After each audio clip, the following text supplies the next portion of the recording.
Welcome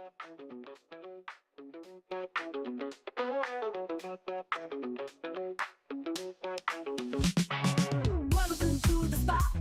It's time to ignite. Oh yeah. Operation Hangout.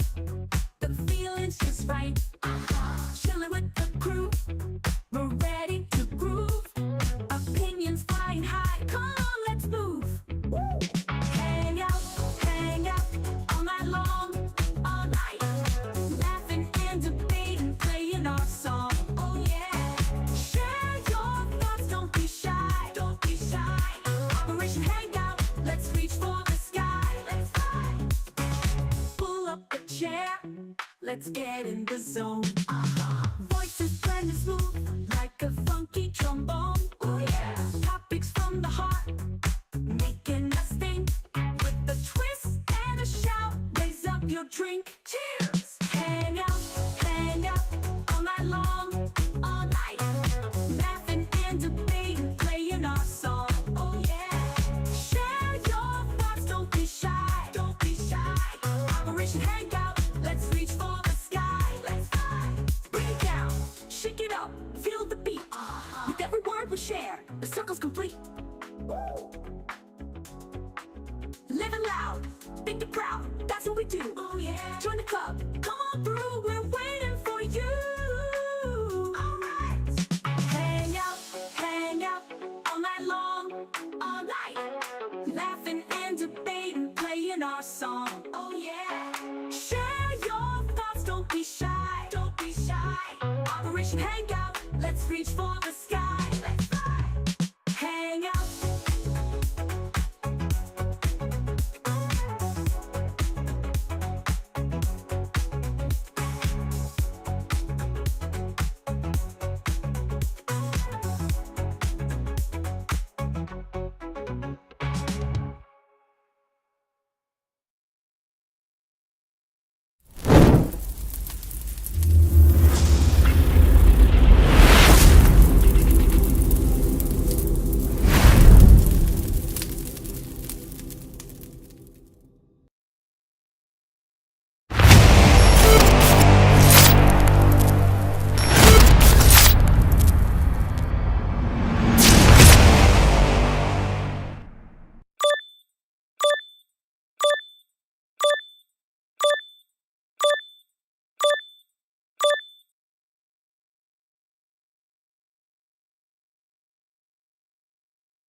What is going on, everybody? We're back at it with another episode of our favorite show on YouTube. Of course, I am talking about Spartan SQ Network, the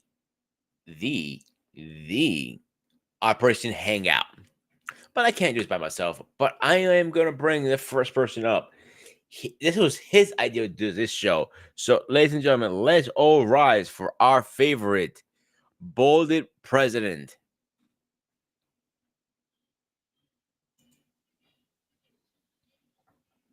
Good evening, everyone. How's everybody doing? What is going on, my man? Let It me is good. go ahead. I'm listening. No, things are good. Been ripping and running all day or whatever. I was trying to finish up my taxes, but the project's got priority over that. So just trying to run and certainly get prepared for the show. Definitely, I've been looking forward to this show for some time, and looking forward to really having, like I said, an open dialogue with a variety of people. Coming at this from a lot of different viewpoints and perspectives. So this might not be sort of the quote, the fun show, although I find these things fun, but more of an intellectual conversation tonight on the Hangout regarding this topic. So I'm like I said, I've been looking forward to this for some time. And as always, I thank you for the opportunity to share. And hopefully this will be a successful show as a result. Yeah. So let's get the second person here. Of course, he's our most angriest little friend we have. Of course, I'm talking about our friend Angry Elf. What up? What's going on, everybody? What's good, sir? Wow, There you you go. actually are using the headset for once. Yeah, because the last time we tried to play around with this, I was echoing. So I didn't want to do that on live showing. So, all right, let's get our next person here. Is our little friend Black David. Hello? Hello? First and foremost, Is I'm he already not little. asleep? I am a big man. And I'm kind of busy. I am 6 foot tall. There's nothing little about me in the black African body of mine. Okay.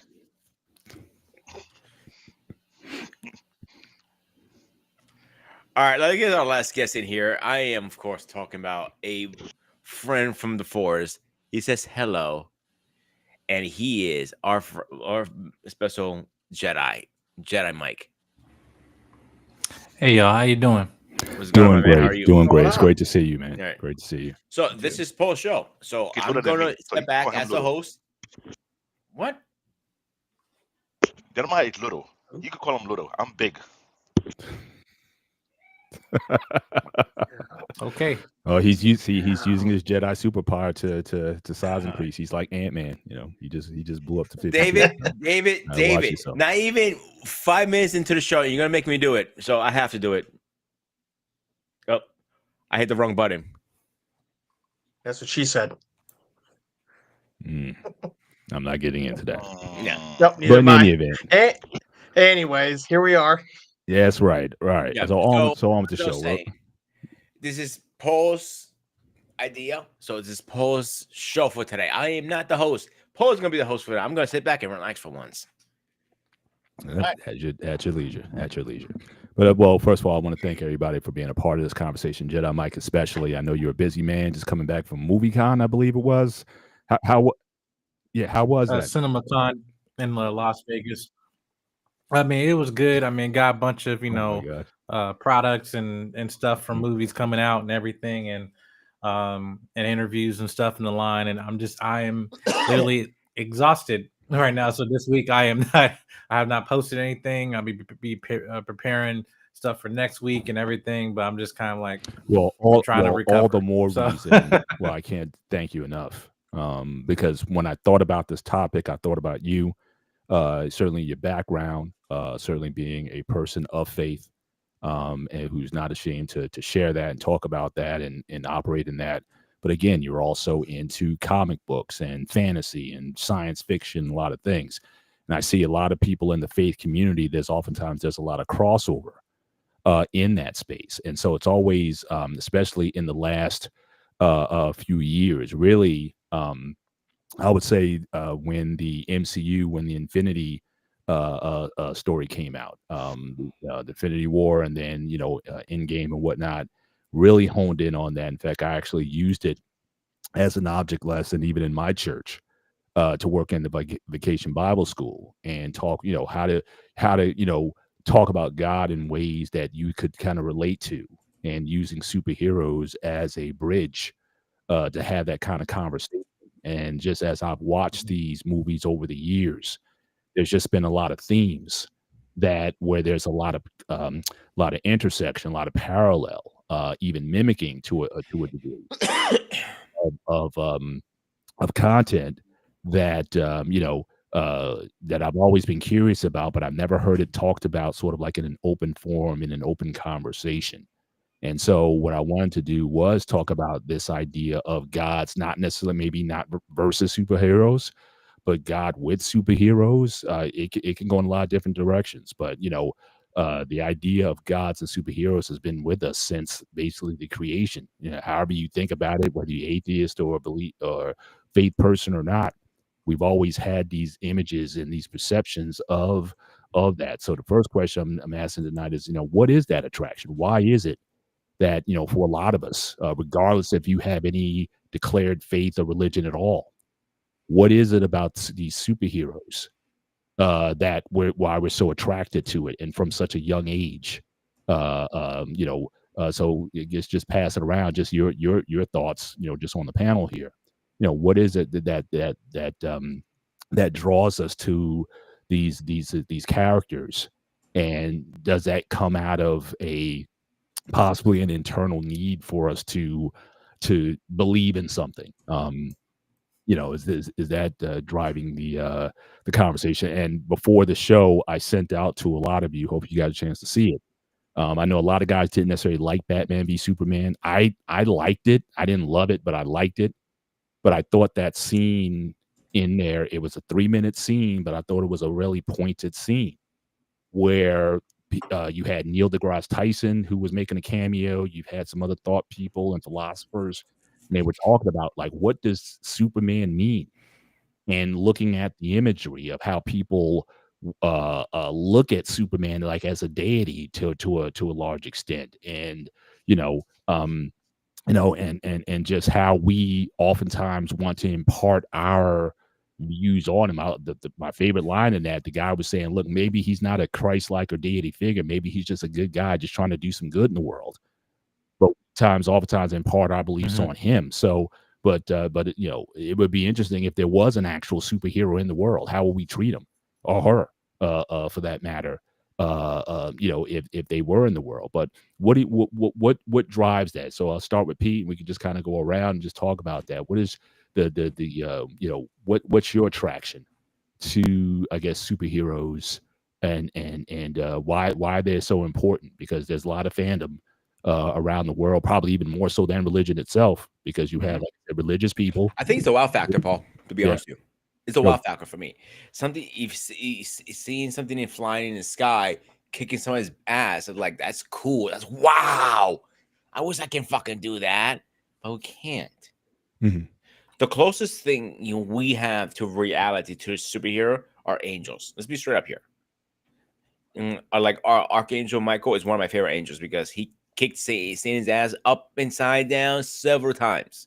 And I actually had this conversation with my priest. He goes, I take a win and a win. I'm like, you're the only son of a bitch. He goes to me, you're going to consider a Archangel like a kick-ass demon because you like superheroes. I take the W. He goes, I like you like some kind of angel. But my point's trying to do it's different. It's unique. Excuse me. It's wow.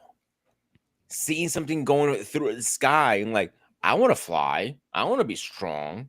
I want to be able to teleport myself through a different universes, or be able to build my own armor to fly. It was something we cannot have in our hands. Okay, I'll put it this way, Paul. Was it a toy you always wanted, right? Sure. And you do anything to have that toy, right? Well, not anything, but yeah.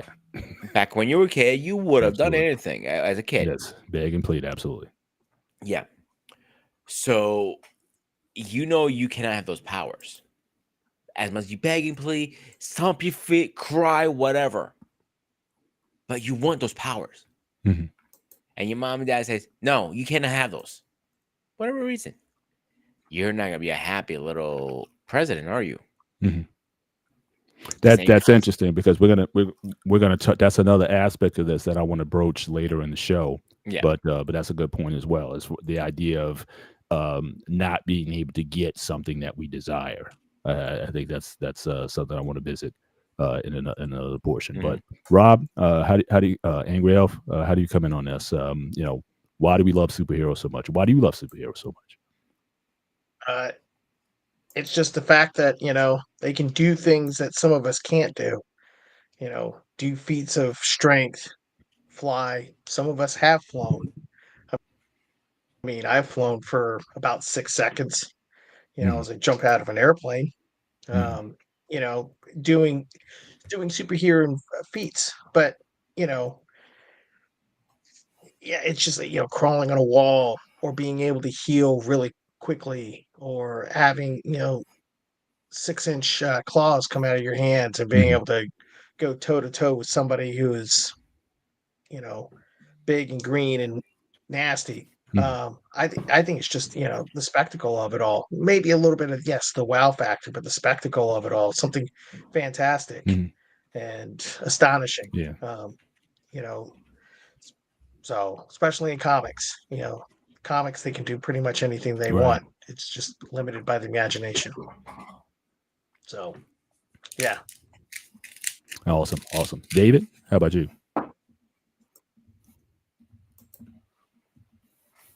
David, are you there?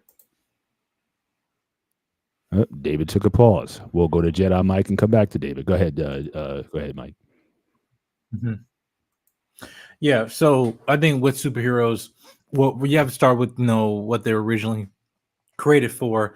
It was like folktale for children, storytelling that kids can listen to and everything. But I think the reason why kids gravitate to it, because you're pretend of a character or a figure.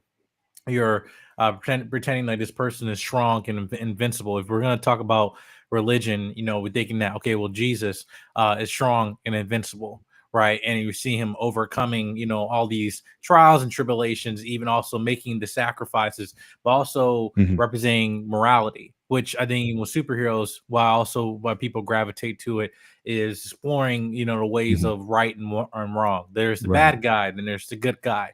And over years, how modern literature has evolved. Now we're trying to explore, well, it's not just the good guy and the bad guy, then it's like Hmm. more of the flawed character. you know is it more of right or wrong, or what is better or what is worse, those things. And just many Hmm. different characters that cross that line. um but yeah, I feel like that's one of the things that can gravitate one to children, which over time, when we grow and become adults and stuff, and like why we still attach our main identity into those figures. It's the same thing with religion. We put our identity through Christ instead of our own, or Hmm. try to be like this character. And from a superhero's point of view, well, kids are like, well, I want to be like Spider-Man. I want to, or I might. Spider-Man probably one of the most Hmm. relatable superheroes out there. And then but you have other characters that might reveal a layer of yourself, like of, okay, well, Superman represents this type of savior, the strongest there is and everything, God that comes from the sky, and it swoops in and saves Hmm. saves the day and save people, right? But he represents hope. And then you're thinking again of a Messiah figure representing that. Now I have, and then I'm glad you mentioned Batman versus Superman, because I don't know where we're gonna go in that conversation. But like, yeah, I had kind of had issues with terms of how you're representing this Messiah figure, Hmm. attaching it to Superman, on from a comic perspective, not religion.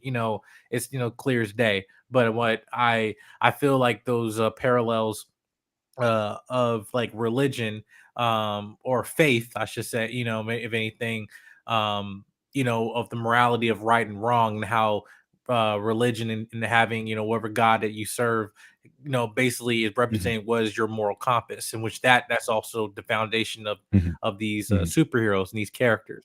So but yeah, I Gotcha. just think that's Gotcha. just David, interesting. how about you, sir? What's your take? Why do you like superheroes? And it's interesting. Mike had talked about, certainly we use these as stories for children, but again, we carry these affinities even into adulthood. I mean, I'm rocking my Superman shirt now. It's anytime a superhero movie's on, I don't know if it's just a kid in me or is it something greater that I'm just drawn to that. So it's like it's kids, it's adults. If you go to Comic Con, you got people from 8 to 80 at these events, and so it seems to go even beyond that of just children's tales and fables. It goes deeper to something seemingly in us. But what's your take on that? And also, I don't know if you got a chance to see I'm the Batman v Superman clip, but any insights from that one as well? I would first say for someone who first started into comic book, that was Marvel before I got into DC, then got into anime before I spent 7 years in Nigeria and come back. At first, it was that wow factor growing up. Mhm. But as I got older, it's more of a curiosity and trying to find a deeper meaning of things because let's be, I like what Jeremiah put his perspective concerning superheroes. It's more like some people may put a messiah complex on such character, which is non-fictional. No, which is Mhm. fictional, but it's not Mhm. reality. But at the same token, if we look outside the United States or the American ideology, many countries have their own superheroes like deity that have been passed down through multiple generations, whereby either it's a god or it's based on a folklore, either it's someone who considered to be a deity because they shown some type of supernatural ability that is not natural to them and they give them such Mhm. name. I always try to understand what is the reason behind such things. It also applied to our African culture when we had a conversation about God and deity, like the Shango, the Orisha, and many more as well. Whereby, if you were to study the African history, there were people who were portraying supernatural ability, which is more so on the sideline of voodoo or Mhm. witchcraft, so to speak, which is not known on the American side, but it's known in African other countries' ideology as Right. well. My thing is, how was it possible to make such a thing where it became marketable in today's society? Mhm. It became a pastime entertainment or something that carried great value over the period of Mhm. time. If you have a first or second edition of Superman, the original copy, compared to what's now, that have more worth than what it is that the present Superman Mhm. has. If you have it in mid condition, these are things that I'm always curious about, because especially when you got into the anime, there are anime programs that talk about different cultural ideology beside the Norse mythology, beside the Greek mythology, beside the African mythology, that only you have the chance to look to the history book to learn these things. It exposed me to things that I thought to ask the question: how come humanity built such deity or God or superhero to replace something that's based on a faith, or it is something just for a pastime entertainment to keep them focused, or to, how you want to say, wrestling is no different either. Wrestling do the same Mhm. exact thing. Some people treat Hulk Hogan like a superhero growing up, they know that he's just a Mhm. character.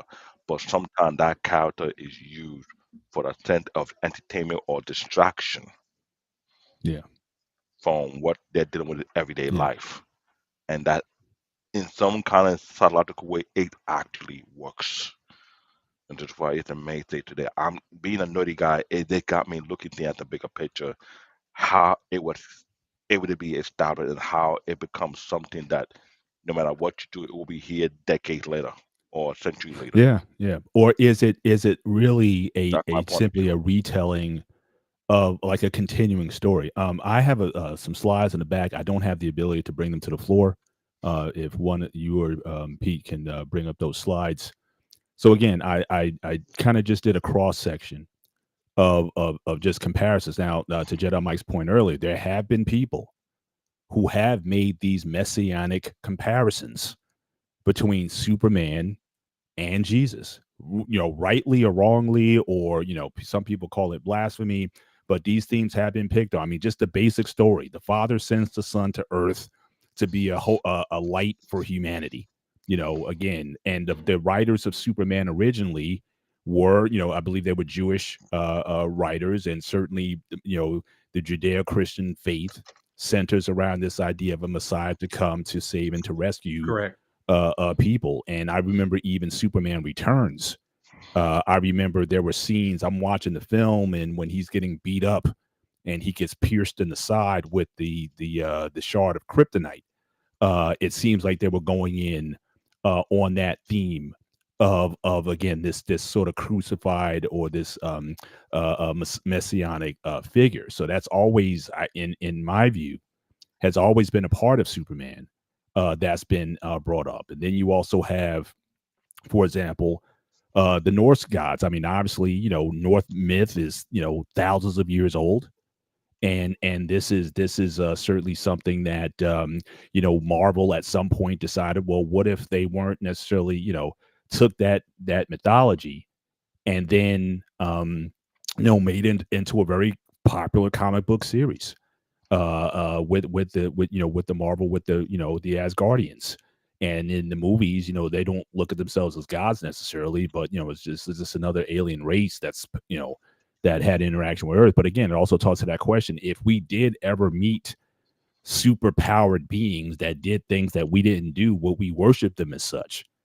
And it seems like in that mythology, whether it be MCU mythology or what have you, that's what happened. They came down and people worship them as gods or whatnot, and there was that mythology that kind of came out of that. So again, it's basically the past being reshaped and formed into a present mythology, as my man Eric was saying earlier, that still continues. These stories of these beings, they still stay with us, even though they were initially indigenous to Norway and Norwegian area, and now popular around the world. Looking at again so I'm going back, Wonder Woman, the Greek mythology and all those gods, Hercules and these figures, same thing. We're taking these mythologies of these ancient beings and we're putting them into a modern context that a lot of us embrace. That it's not just limited to Greece or Norwegian or what have you. It's like these figures are enjoyed, and for a lot of us, we probably didn't have any interest in learning Greek mythology or Norse mythology or Judeo-Christian mythology until the first thing, you might have read a comic book as a kid before you even picked up a religious text or scripture, and it might have been something that you might have thought maybe bridged the gap for you to have a better understanding of these mythical figures, and depending on your faith system, these historical figures or what have you.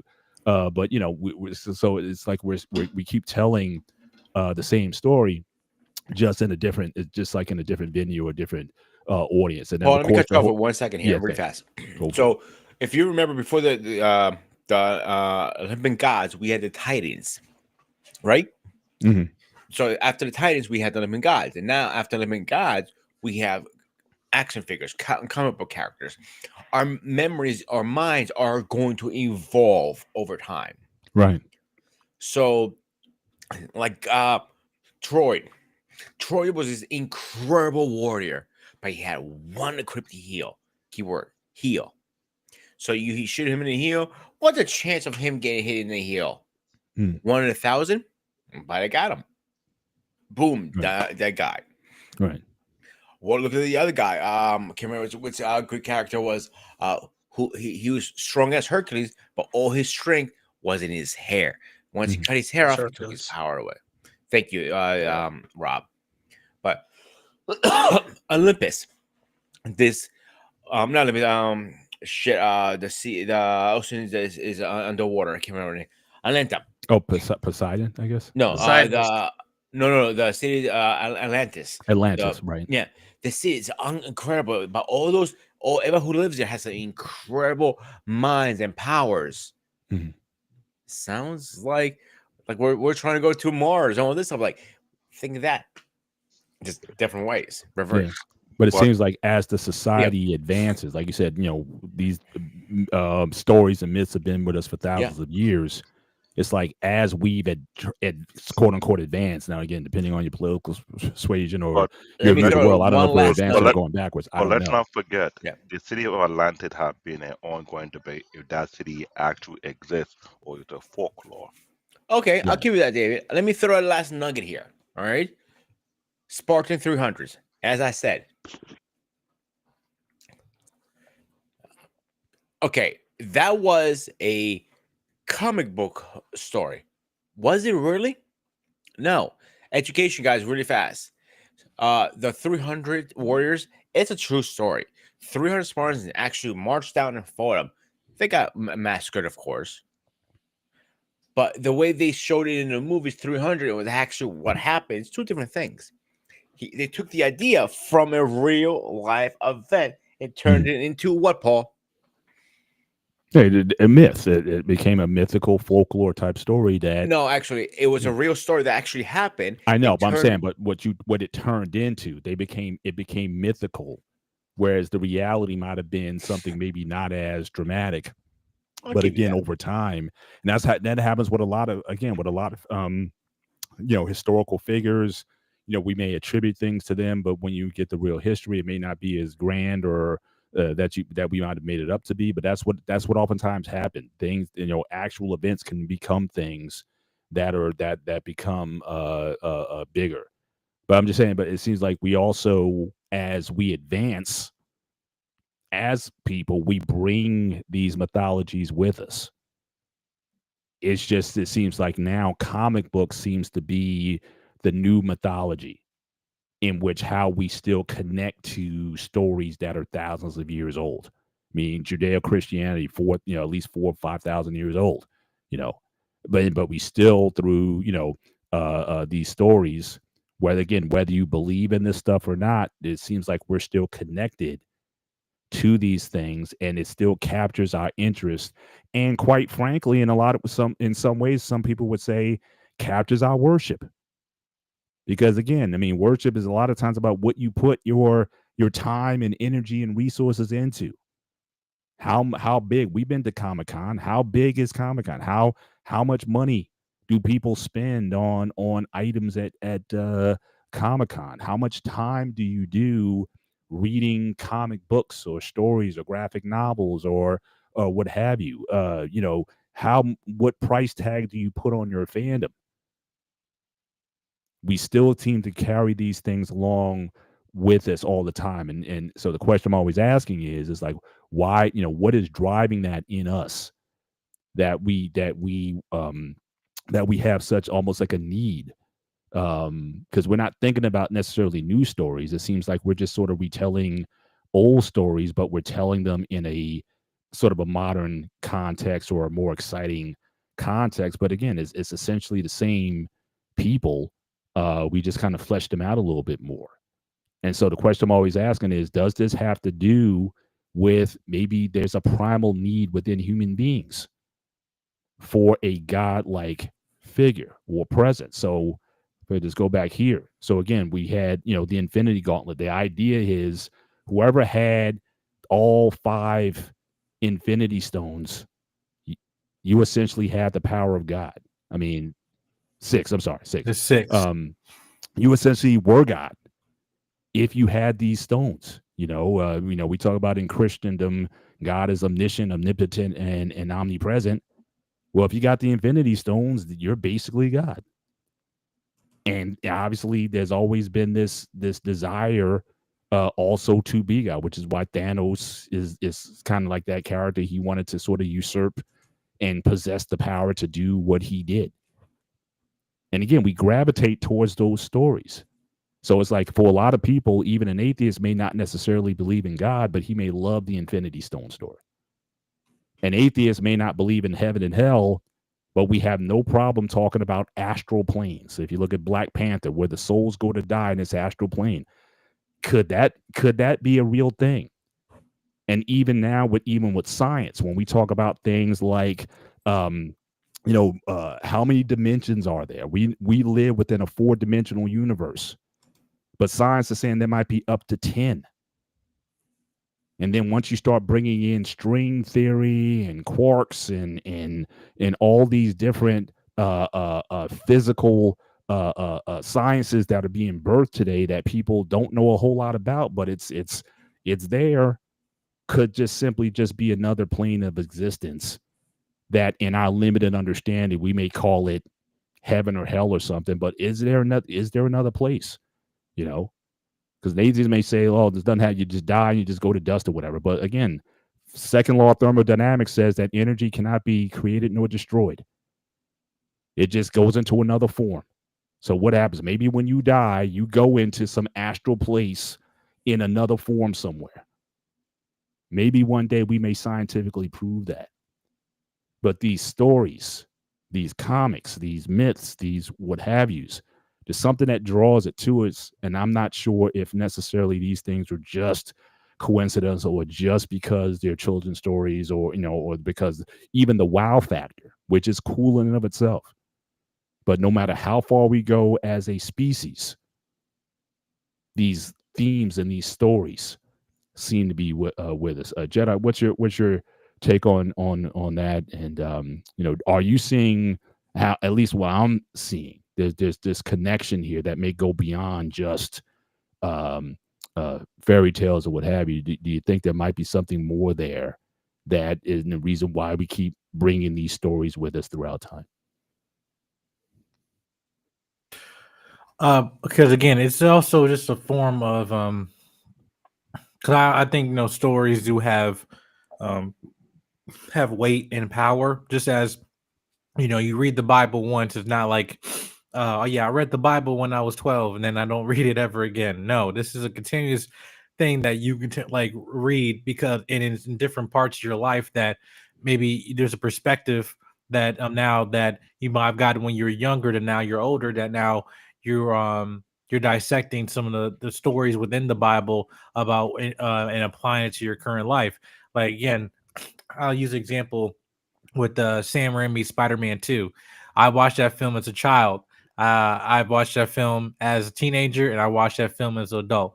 All three times, and I've seen the film Right. more Right. times than that. Just but I'm just saying that they all apply differently in my life when I saw them. But it was the same story. The story never changed, but how I received it, how I perceived the story, I get something new out of it, and because I'm now in the personal experience of my life with that. Now, am I putting Peter Parker, Spider-Man in the position of a Messiah figure? No. However, I am just putting it in position of how these stories, like the Bible, is that influential even after years and years later, when you're seeing different characters in different films or shows highlighting certain themes that we have seen before, but just in a new lens.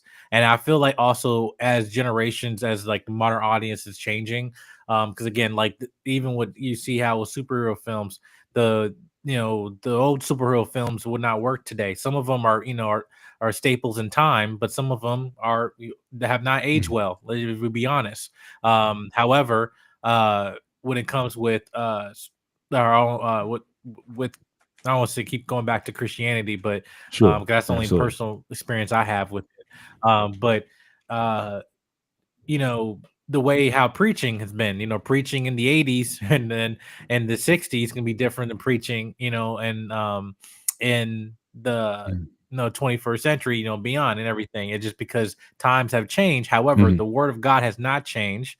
The scripture has not changed. It's just the fact of how we are interpreting, and also the theology, how people are receiving it now is a different lens as well. So I feel like there is a um there definitely is a connection even then, as we're seeing films now, like again changing into more of the philosophical questions that are now we're that seeing a 3-hour film and questioning about morality or of a higher calling, or talking about theology from the messianic influences from Dune, Mhm. and looking at that in terms of that. It's the same thing. Those themes still apply in a Mhm. science fiction story. So I feel that there definitely is connection there. However, to a point that why we're saying we're still seeing some of the same things, I think it's also there's always in every, I won't say 5 or 10 years, you have outliers that basically break the mold of the traditional form of storytelling. Even again, even in the religion, how people will perceive the scriptures in a different way now, or how they will interpret something will be like, well, I read that scripture a million times, and then you said something and it's completely I Yeah. see this in a new light, right? So I think again, those are important, because again, we're going back to moral compass. The having faith, knowing what's right or wrong, how to be a better individual, the Right. best individual you can be, right? Also rejecting your own selfish desires, those things, and then even then going into the other genres, like with Star Wars, it's the same thing. Light side, dark side. Those themes in literature is the same thing. Even in Shakespeare, those things are very, very apparent, and they haven't basically the birth Right. foundations of storytelling. Is just now in different lenses, and because of certain creators, when they want to try to expand that type of uh Mhm. mindset and that type of idea Mhm. into a different generation, because every day times are going to be changing, and how this current generation today are receiving these stories in new lens, whether it's in short form content, in cartoon shows and animation Yeah. on children's Right. television, stuff like that, right? So those things are changing, and yeah, I just think that Awesome. there Awesome. definitely is a David, how connection about there. you? Are you seeing the connection? And what do you think? What do you think about especially what I just showed here? This is there like a longing or a need for these stories? Because again, a lot of them sound familiar. I mean, I think what Jedi was saying, like even with Spider Man, I mean, the main theme of Spider-Man, the biggest quote ever is, with great power comes great responsibility. How I many agree. times has that story been told or shown, either in a positive story or in a negative story, in a religious book of some kind or some other aspect of human life? It's like there's these truths sometimes that we see that's imparted within the comic books themselves, but they sound familiar. Yeah, I might have heard that in Sunday school somewhere, some story, something. But comics seem to do it in a way that seems to be more appreciated, at least by more modern audiences. But what's your take on these connections to Um, between? Go that ahead. that would be a very good question because when you listen to that phrase, you can, if you're someone who's of faith and have a deep level of understanding, not only just faith but also history, you can almost tell that phrase would have been mentioned in a different way or a different wording throughout time of Mhm, itself. But how I want to put it this way, we in a different society right now. There had been many different levels of society throughout time. And I always ask myself the question, if you were the yet the year of society, will you have any such thing like comic book? Would it exist? I doubt it.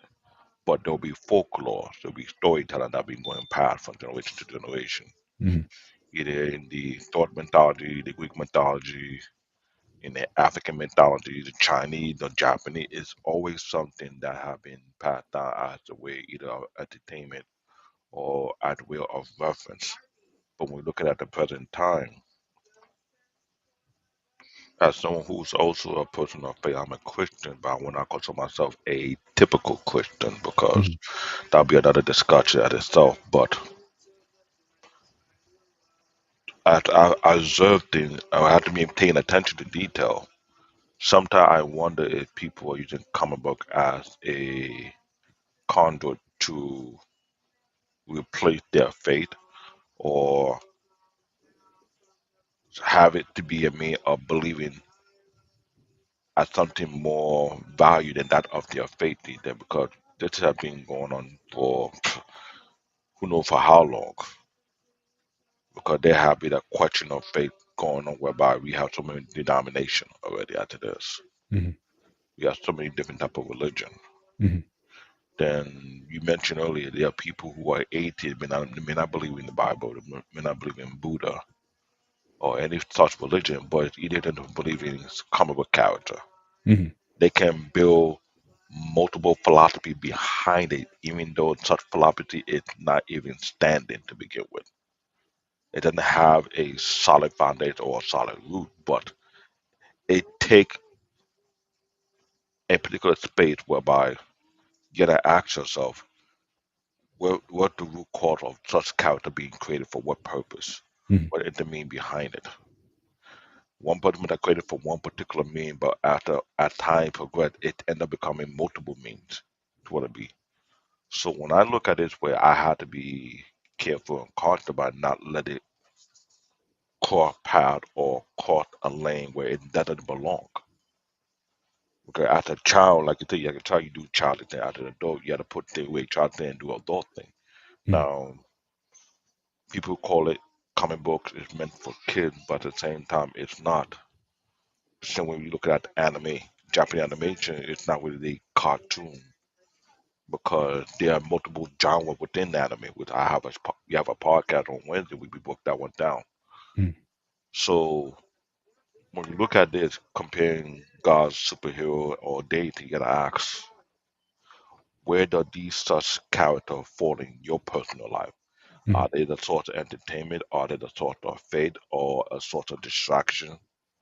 Or is something that is relatable to you? Because when I saw that my presentation when you had Jesus Christ on the cross and Superman on a pole getting wrapped around, who know what kind of rope they have on him, because if you were to scratch him, he can break that off regardless any time of the day. But what was the purpose of that comparative? Because I've seen that in the church.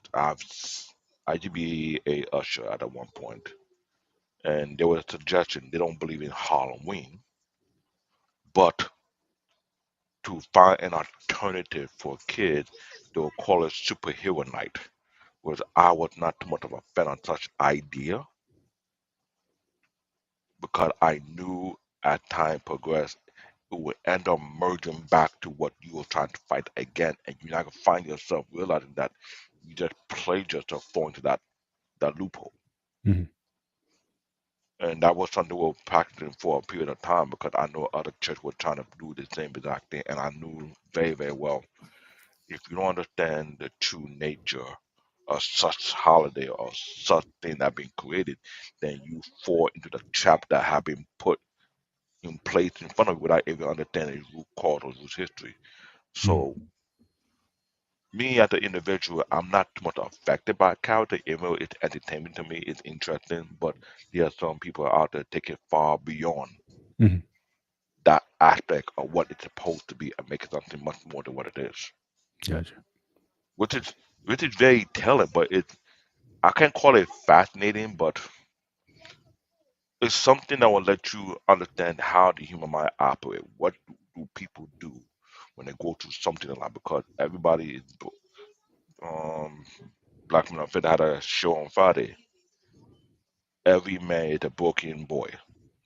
That's obvious because no one is perfect. That's not rocket science. But for everyone who go through any trauma of life, what do they do to replace or to mask such trauma? How do they overcome their everyday life? These things have become a means and a mechanism where they have been successful in making a lot of money. Mhm. Let's be real. Yeah. There's no argument about that. Yeah. But in this conversation, to me, I could see myself as an observer or a student, just observing what it is, enjoying what it is, but not allowing it to go past what it's supposed to be. Right. Get what I'm coming from? Yeah. For sure. All right, Angriel, why don't you get in? What's your view on these? Are you seeing these threads so over time, or how do you approach it? Absolutely. Especially with what EJN said a while back that comics are now our modern mythology. Um, and look at where when it when did the superheroes start to come out? Seeing in the comics, I mean, the Silver Age was right around the time of World War II, right Yeah. before, right in between World War One and World War II, and um, they went away for a little bit, then they came back in the late 40s and early 50s. But even before that, technically, science fiction wasn't invented until the late 19th century with Mhm. Mary Shelley's Frankenstein. Um, she's credited with being the first one to write a science fiction story. Um, and that in of itself sparked a new form of this modern mythology.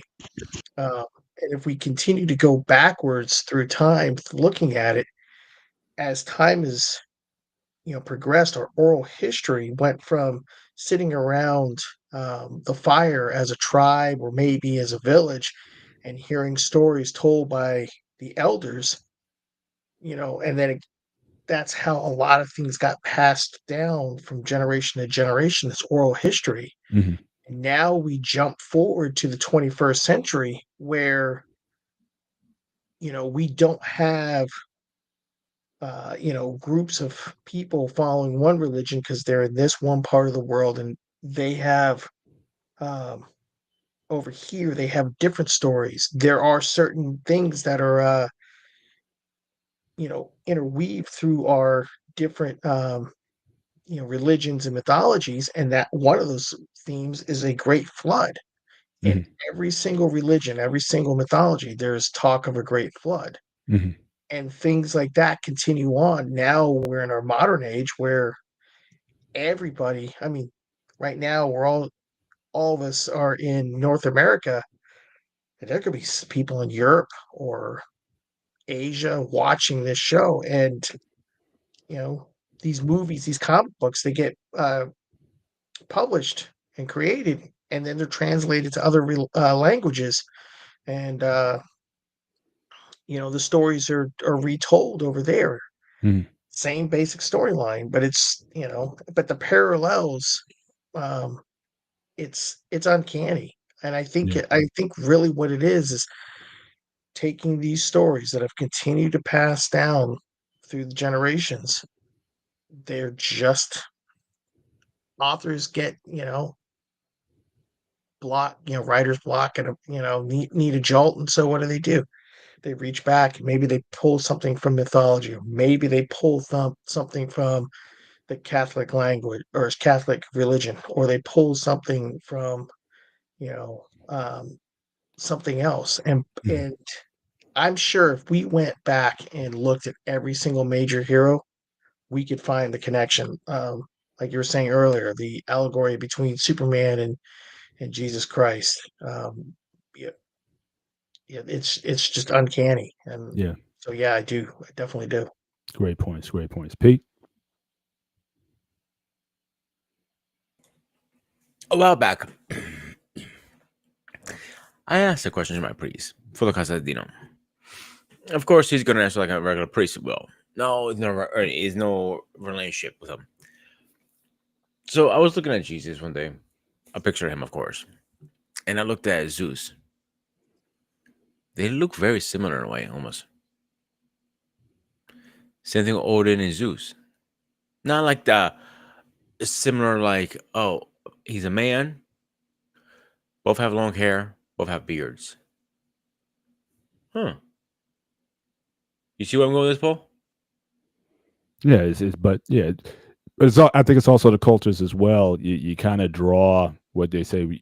Sometimes you draw God in your own image, so to speak. So, um, how men looked at themselves, like what they have drawn Odin or whatever, with a nice bald head and clean shaven, just to be different from every other man out there that had something. That would have been pretty cool, actually. But you know, but again, beards have always been attributed to wisdom and intelligence and things of that nature, and long hair and so those were certainly trends of the day. So again, you want to attribute, put those attributes on whatever character that that is. If you want to have that person being great or powerful or knowing or wise or what have you. So it doesn't surprise me that with a lot of those figures, you would have that kind of imagery drawn for those figures, but also in part that we're doing, that back then that's how most men looked. I mean, most men weren't clean shaven.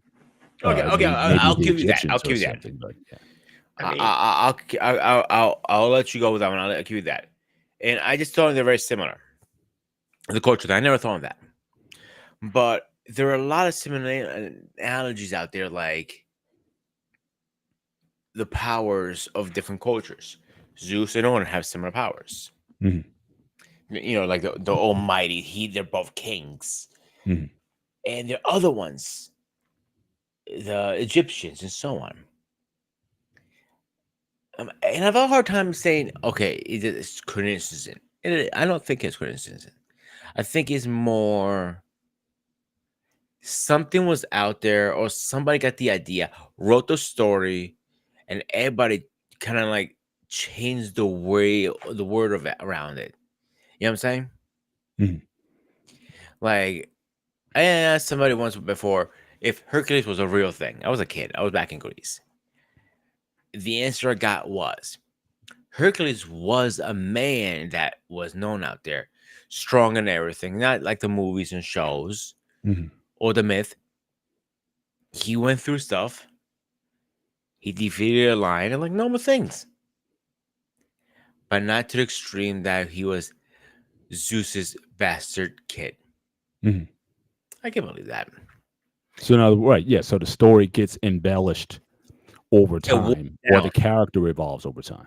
Because Yeah. even Superman, right? I mean, Superman didn't fly initially, right? He leaped over things. He wasn't as powerful as he is now, where he can like move worlds and stuff. I mean, So again, there's always this kind of evolution. It starts with an idea, and then it just kind of it just kind of mushrooms into something that's bigger and grander. Better But example, Batman. He used to run around with a firearm. yeah, And that's what his choice of weapon was back in the day. I Mhm. just don't remember he ever used it in any comic books. I probably don't remember. Right. In the very beginning. Yeah. You would He have to did, go he back to did. you would have to go back to the originals. Well, oh, and by the way, just to get some context, because Angry Elf had mentioned it, says here, according to Encyclopedia Britannica, the first published comic book was actually The Phantom, and it came out in February 17th of 1936. That was really like the first, but to his point, again, right Yeah. around World War II or just before then. It started with him, and then I think Superman came out in 38, and I think Batman Mhm. came out, I think, in 41. Captain America. Um, uh, when did that come out? Was that was in the 40s also? Captain Or Yeah, because there's a famous cover, a couple issues after Captain America came out, where Mhm. he's punching Adolf Hitler. It looks like he Yeah, broke yeah. into, Hydra. Germany's. Mm. Yeah. That's Well, actually my Hydro. favorite. That's actually my favorite scene from Captain America: First Avenger when they're doing the Star Spangled Man piece, Yep. and then the comic comes out, and it's that cover Yep. from Yep. that one that you're talking about. So it's just yeah. So that's really when it kind of came into mass. But again, before, I mean, what did kids do before 1936? You probably read Tolkien Mhm. or some other, again, a historic, or you read like the Three Musketeers, or you read some other Yeah. mythology or something. But Grimm's there was Tales. exactly. So I mean, there was always something to to keep your interest, but it certainly it got you moving certain ways. But I want to go back to also what Rob said as far as again the connections. I actually found this Yep. website that this comic book religion .com, and they Mhm. basically do exactly what Angry Elf was saying. You can scroll on the left side. You can scroll down and pick a religion, Mhm. and it'll give you a listing of all of the for a particular character, what the religious context is, and Yeah. then the publisher who came out with it, whether it be Marvel or DC or some indie or something like that, it gives it to you for every type of figure that you could think of. So again, Hindu characters, Jewish Mhm. characters, even Muslim and African. What David was saying earlier, African religion, obviously Black Panther. Storm Mhm. from X-Men. So it kind of is a pretty cool reference for anyone who's looking for these type of connections between either mythology or religions, or and how they've made their way into these characters. What I also found interesting, they had a Mormon one, and I had to remember Mhm. that for all of us who watch anything by Greg Larson, Mhm. Battlestar Galactica was Yep. heavy on Mormon religion. I mean, especially when you talk about the one with the gods and the angelic beings and stuff that came straight out of Mormonism. Mhm. And so I think for a lot of these the creators of these comics, they have gone to religion, or influencers or whatever, they have gone back to their foundations, what they Mhm. were brought up on. And maybe they might have thought, well, how can I bring um this sort of belief into something, into a story, or into a time that people would may embrace? Because I mean, you might have been a kid, be like, oh, do I really have to go to Sunday school and hear about David and Goliath again? Well, maybe, or hear about Samson and pushing on the columns and coming down. But maybe you might want to read about Hercules or some other superpowered person Yeah. who may have had similar issues, or similar uh, uh, uh, uh, things they had to go through. But but again, it was just another way to kind of keep uh, the truths. And I think I go back to this as well, that these truths that are being we're in the battle between comic book heroes and video game characters. That's another hangout show, Marcus. But thank you for coming. Thank you for coming on tonight. But I think where I really think these connections go is the truths that they convey. Mhm. You know, like I said earlier, Spider-Man. I mean, forget the villains and the characters and all that. That's almost secondary to the condition that he finds himself in. Right. You know, we talked about on Thursday's show about being, you know, manning up, and what does it mean to be a man. And me, Dave, and Pete talk about you know, having to take care of our parents Right. in their old age and things of that nature, and stepping up and taking on those responsibilities. Well, again, for a lot of people, they don't want those responsibilities, to be honest. If you got a bunch of siblings in a family, if you got 6 siblings, maybe 1 or 2 are the ones who are most intimately involved in parental care. Everybody else is just kind of comes at the holidays and then bounces later. You know, so I think a lot of times, you know, the truths that are being conveyed in these stories is something that connects us, because it gets back down to, again, fundamentals.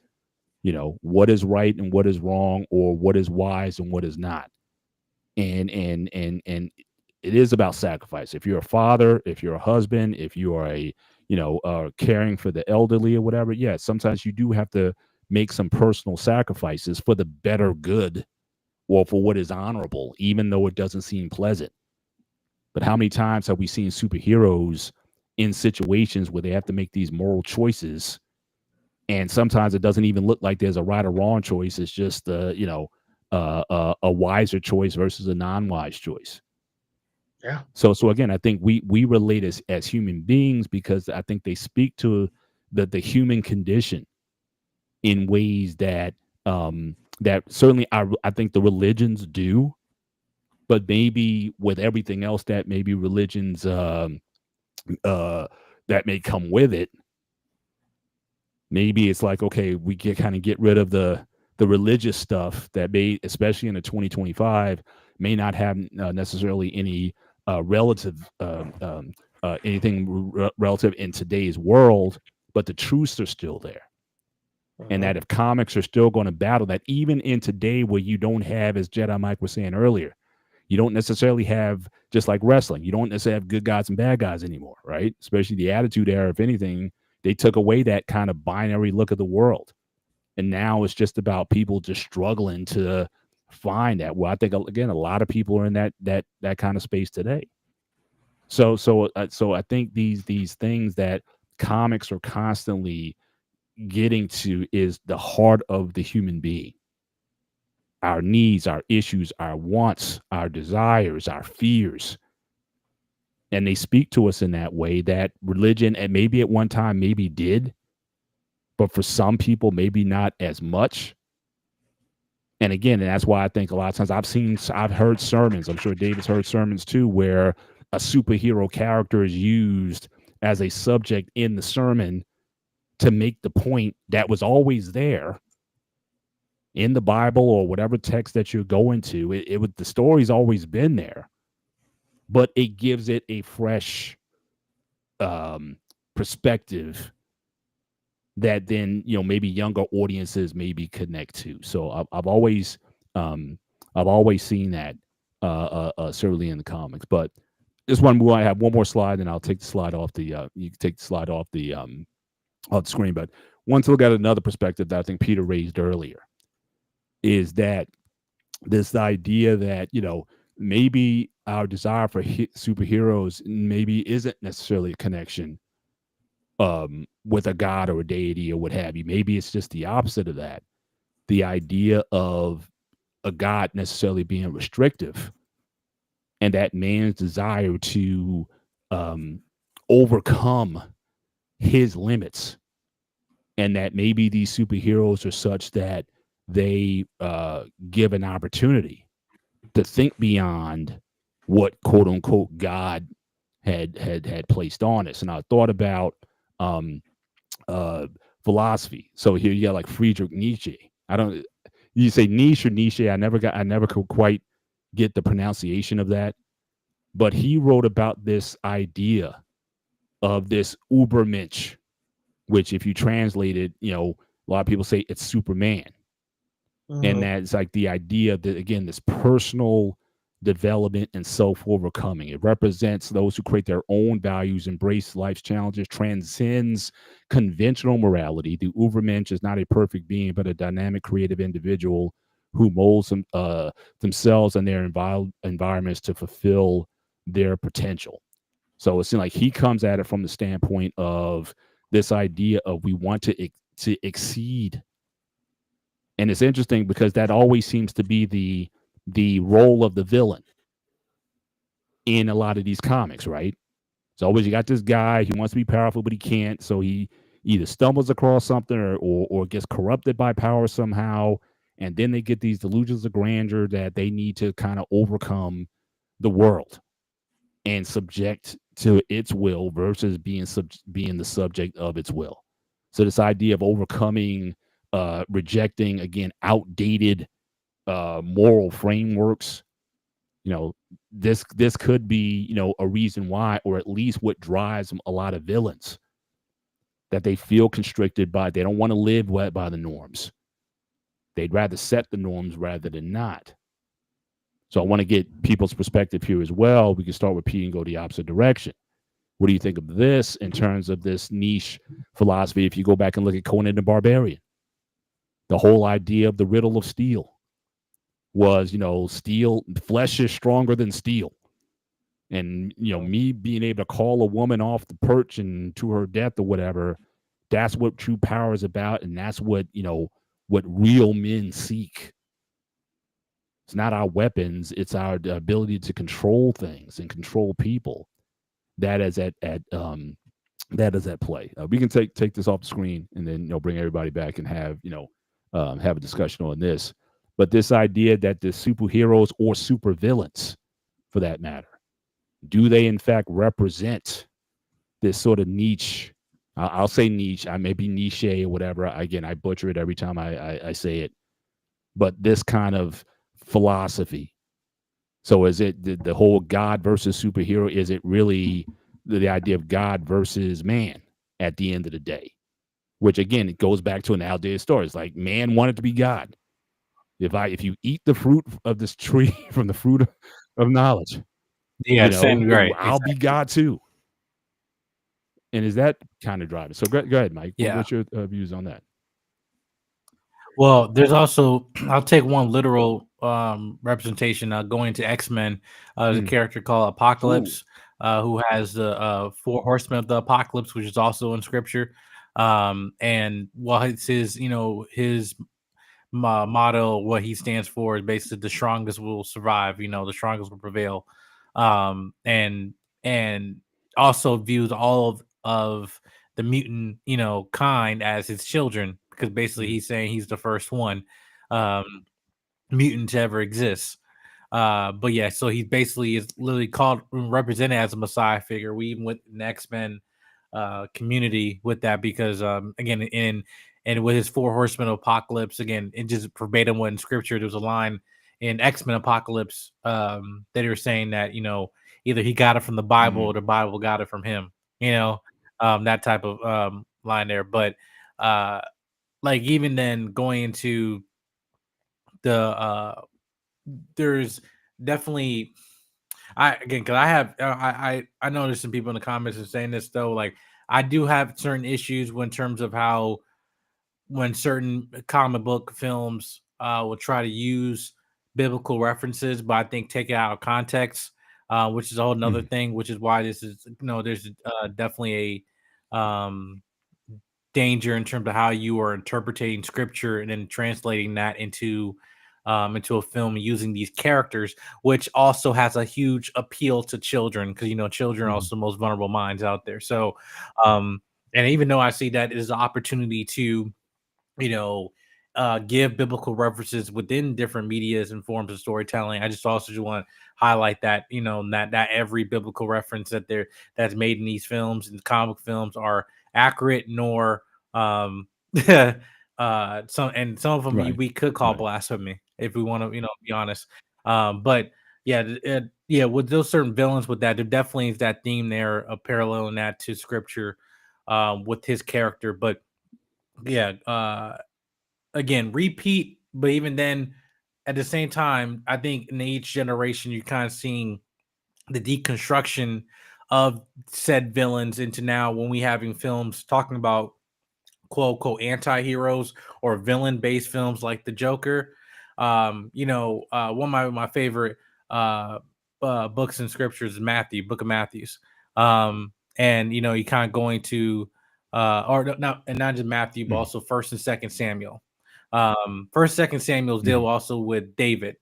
Um, and you're seeing the rise of David in terms of him, taking out, Goliath and everything like that, and now becoming king and stuff. And then also you've seen the fall Mhm. of his character, and sending off a woman he wanted to be with, whatever, to her husband to war, and trying to just so way he can Mhm. actually sleep with her and everything like that, and then basically lead to his demise. It's like Mhm. a rise and fall of men. And I feel like with that, it's kind of showing in these comic book films or these properties showing how these villains came to be. Are they, actual true villain and demonic or in their nature, or they're just misunderstood heroes, or they just they basically are the result of their own demise of rejecting, not being fully consumed by Right. their own flesh, metaphorically and literally speaking. Um, and I feel like with those films now we're seeing that we're not trying to say that we're glorifying the villain, but more I think it's important to actually highlight the dangers when you're not having a strong moral compass of what's good and wrong, and or more importantly when bad things Mhm. happen to you, how do you respond? Going Mhm. to the book of Job, how, hey, you want to talk about villain origin story Yeah. that could have happened. Absolutely. I mean, Absolutely. the worst could happen to Yeah. this man, you know. But he decided, no, I'm not going to do that. And again, it's representing morality of good versus bad. And I feel like with villains, these films, the villain is kind of showing, hey, any of us, especially aside from God, us as people, children of God, people on this earth, when we also have flesh, where our fleshly nature it definitely is rooted in evil and demonic, is that we too can become the very thing who Mhm. we call is the bad guy, right? Again, you go into the lines of the Joker. We all can go insane. Yeah. All it takes is one bad day, right? So it's like when uh on a religious point of view, do I choose God because it's easy, or do I choose God because I know it's the right thing to do, and I'm taking the more difficult path. I'm not trying to dive into sin, not trying to dive into my emotions, and not trying to have my heart when the Mhm. heart said the heart can deceive you. When some things that you can be consumed by that type of corruption that the enemy want to use on you. So I think some of these villains, there are just archetypes of like, okay, you have grace, understanding of understanding their origin, of how Mhm. they come to be for some of them, right? Um, and but at the same time, it's also a reminder, hey, what can I do in my life? The choices and decisions that I make, so the way I don't become that bad guy, I don't become that villain. And because you don't know, you might be the Mhm. villain someone else's story if Yeah. Yeah. So it's that's why I feel like when I look at those archetypes, that's why I think Yeah, and again, especially, but I think Black Panther might have been probably the most provocative, because again, I've heard so many discussions on, was Killmonger right, or Killmonger was right. So, again, you've had those combos that have really changed the dynamic in terms of how certain villains have been viewed over time, and even like Thanos, he literally believed he was doing a good thing, you know, and so that. But go ahead, David. You can take it I from want there. to What speak on you that part when you Yeah. mentioned the Black Panther because it's equated a 3 or 4 way conversation. One is a cultural aspect concerning African American and Africa. Two, it is spiritual, whereby it is another third realm kind of thing.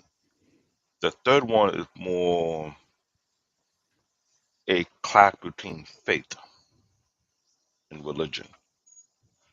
Because one, if anyone went within African culture, Black Panther were based on idols philosophy based on the region.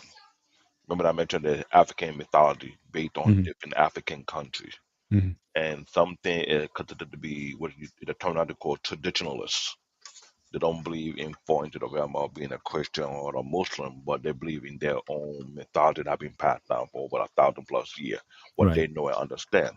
right. And that movie itself, it did that to a degree because I remember when I came out of the movie theater and someone was asking me I was about Killmonger. I say, what Killmonger argument when he introduced who he really is, there is a conflict in that thought process whereby it will take a couple of sections of conversation to really understand the deep level concerning that because it was a major Easter egg right there and there of identity.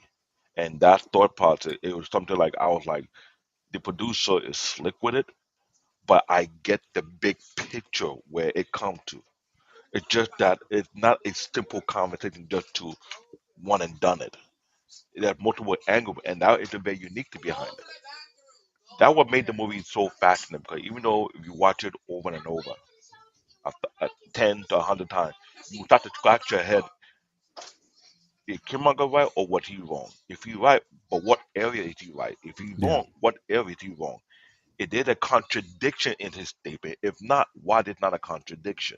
Mhm. That kind of thing, it make you want to wonder. Well, it's to me, it's a higher conversation. Bingo. Like I said it's just not binary. It's like, yeah, he brought up some real stuff. That's yeah, this is so again, sometimes our conversations we ask in the gray area a lot of times, and we ask certainly when we talk to our vets, and we always ask the question, what is the gray area that you found in your because you might have went in one way thinking, yeah, America, apple pie, yeah, we're the good guys or whatever. But you get out there in the field, and Angry Elf, he talked about it. He put it better than I can ever put it. But yeah, when you're out there, there's certain stuff you're just gonna have to do some stuff. I'm angry. What did you say? I mean, Mhm. you put it better than I could have ever said it. It was a couple months ago, but yeah, it's basically like there's the right way, there's the wrong way, and then there's going to be the way that's going Yeah. to get you home, and it's going to be, you know, one of it could be it could be thought as part of the morals or part of the limitations, but the rules of engagement, Mhm. the ROE, and you could almost, um, I wore this shirt for a reason.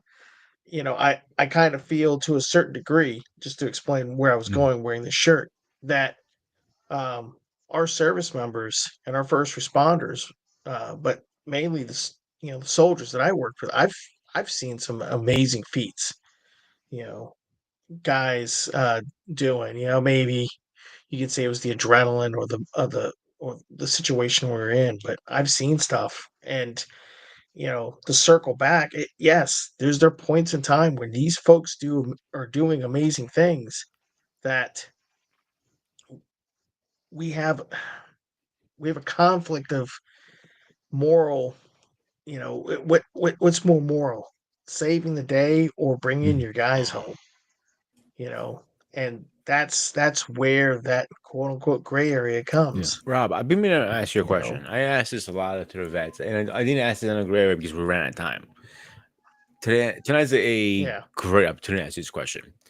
When these bullets are flying across your head, you're seeing your buddy dying, your best friend getting shot 13 times, whatever. Do you question, what the hell guy's doing or if he exists or anything like that? I mean, as an afterthought, there's Not during a firefight, obviously. yeah. You're not So gonna be like, oh, so hold on, I've hold on, been hold on, guys, stop shooting at me. Why are you doing this to me right now? Not like that. You know what I'm saying? yeah, no. Oh, I do. And to a certain degree, I felt because I was several circumstances where I somehow, some way, walked away. Like, and the only thing I can think of is I had two guardian angels, my grandfathers who both served in World War II. Um, they were protecting me. Um, you know, so that's the only way I could rationalize some of the stuff. So, um, but yeah, I mean, there are definite, I served with guys who are more religious than I am. I mean, I believe there's a God and everything, but they were way more religious, and having some of those conversations sometimes could be Mhm. very Mhm. interesting. Why is this happening? How did we end up here? And there always seems to be um, the common theme: the evils that men do. Is it an evil dictator, an evil, somebody who didn't have a good moral compass, or was it some form of greed or Mhm. corruption? I mean, in some way, shape, or form, almost every conflict, we'll just keep it to the modern era. There is some sort of either major differences in ideology, somebody's going off, doing something that no normal person would think is right, or the conflict of governments. One government wants to take something, and another comes Mhm. in and stops it. And then there's greed, Mhm. straight up oil or Mhm. land. So And there are multiple yeah. reasons why people do fucked up things in the world. Why are you guys going to go after WMDs? Did I say that right, Rob? WMDs, right? Yeah. It's so WMDs. many Yep. reasons why you're in a different country. You don't speak the language and you're fighting a war. You don't know what the fuck you're doing down there. You know what I'm saying? There's so many Yeah. reasons that we, as average little taxpayers, voters, will never understand why this shit going down. Can you agree with that, Rob, please? I mean, yeah. There. I mean, I call it the dam mission, only because we went to a dam looking for WMDs. In fact, we didn't even know what we were doing when we got sent out. But yeah, we didn't know what Mhm. we were really And when you doing get those orders, sometimes. you don't I mean, question them, you just follow them. yeah, well, I mean, for the most part, yes. I mean, there we won't get into the No, no, minutia no. of it, but That's not for yes, the for the show. most part. So, but yeah, it's yeah, pretty much follow your orders. But yeah, I mean, that damn mission, we went to a dam. We arrive. There's folks from two other UN nations, and they're legitimately diving into this body of water. We were on a dam. That's why I called it the dam mission.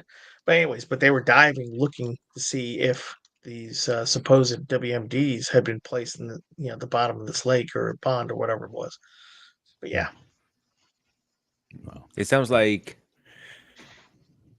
you've seen a pretty good. You've seen a lot enough thing to keep a average man awake at night. Sometimes.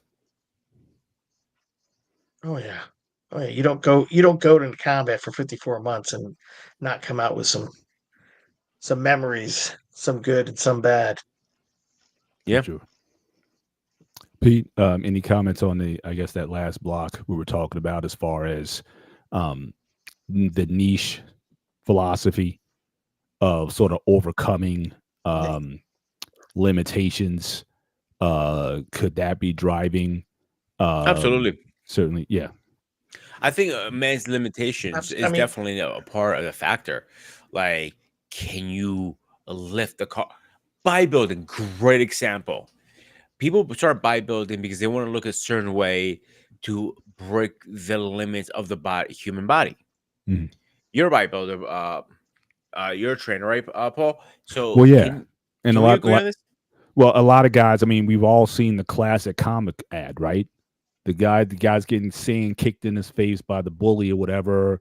Then he gets Charles Atlas dynamic tension program, and in the 6 months he becomes a real muscle man or whatever, and he's able to now he can turn the table on the bully, and now he gets the girls and that sort of thing. So yeah, it's that thing. And again, if you ever watch Pumping Iron, it's like Mike Katz in that documentary, or even Lou Ferrigno for that matter. Was kid, was deaf growing up, and so again, bodybuilding was sort of like that outlet for him, because it's also it's an isolated sport. I mean, it's not a yes, there's camaraderie sometimes, but a lot of guys, we saw when we went to the that gym opening, people just put the hoodie on or whatever. They don't want to be seen. They just want to do their thing and kind of go unknown. They got their earplugs in. They're letting you know that, look, I don't want to be bothered. It's like that's the little world that they create for themselves, And that's the world so they live in. yeah, and so so it's for a lot of these guys, they're hermits when it comes to how they go around. Some have the can personalize. Jay Cutler, I mean, he has no problem talking and communicating with you, whatever. Some of these guys, you talk to them, it's like, whoa. I mean, it's Actually, Paul, I'm gonna push back on that Jay Cutler comment, because the first time I met him about 8 years ago, he was actually very shy. Mm. He didn't like to be talking about. Maybe it was a fan thing, because he just started doing his supplement line. He just retired from bodybuilding, competing bodybuilding. So he was very shy at first. A lot of bodybuilders are very shy, believe it or not. Oh, for sure. But I mean, the And fact that he's been able to build like a media brand. I mean, a lot of these guys don't go on to do that. They may shoot like training videos or whatever. They're not talking very much.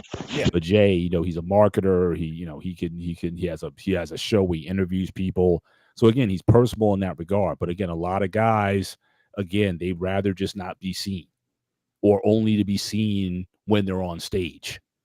But then outside of that, it's like, they won't let you into their world, so to speak, or even when you talk to them, they only talk about bodybuilding. I mean, it's like any other subject that you want to talk to them about, they're not necessarily interested in. So again, there's definitely a segment that is so singularly focused on that area. But again, part of it is driven by things. It's driven by, they might have bulimia as a kid or something, or some kind of thing, or they're mad at their dad, or whatever, or the dad left something that in the kid. And you see it sometimes even with football players, the guys who are in violent sports, boxing, it's kind of hard to grow up like a suburban, nice middle class lifestyle and be a professional boxer or MMA or whatever. It's like you got to have something in the hurt locker that you can kind of harness on and then bring that into the ring, because again, you're in a lot of ways, boxing is about scoring, hitting, and not being hit. But some guys go in and say, look, if you don't have that dog to create some damage, then maybe this isn't for you. So it's very rare when you find somebody who's in an upper class lifestyle. Very rare, I said. Very rare, yeah. Very you can rare. be competitive, but I'm saying, but for those kind of actions, like you can be a competitive race car driver or fencer or something like that. But I'm talking about fighters now. Yeah, to be a fight, right? Anything with this physical contact, football, boxing, MMA, martial art. I mean, in order to be really good at it, you got to have a dark place from which you draw in order to drive you when you don't feel like. Who wants to get up at 3 a.m. in the morning and run 5 miles? I mean, it's just a different breed of a person that does that. But that idea of overcoming barriers and limitations and to become Superman. I mean, I when I put my Superman shirt on when I'm training, sometimes it's just a mode that you get into that you want to break barriers and overcome things. That's I think it very much at heart. It's funny you said that, Paul, because when I used to train when I was younger, and when the first Captain America, First Avenger came out, that was one of my movies I used to watch on a treadmill for 45. When I was 45-minute cardio, it gets fucking boring. It's fast, that goddamn thing. And it was before YouTube, before David, shut up. Before all that stuff came out, and so you could have downloaded videos on your phone. So I downloaded the movie to my phone. I didn't buy it illegally. I didn't pirate it. I just, I owned the DVD in a digital version, so I downloaded it to my computer and took it. So I used to watch Captain America when I was training. And when the scene, I know this doesn't sound so anti-manhood, somebody's gonna say, like, David,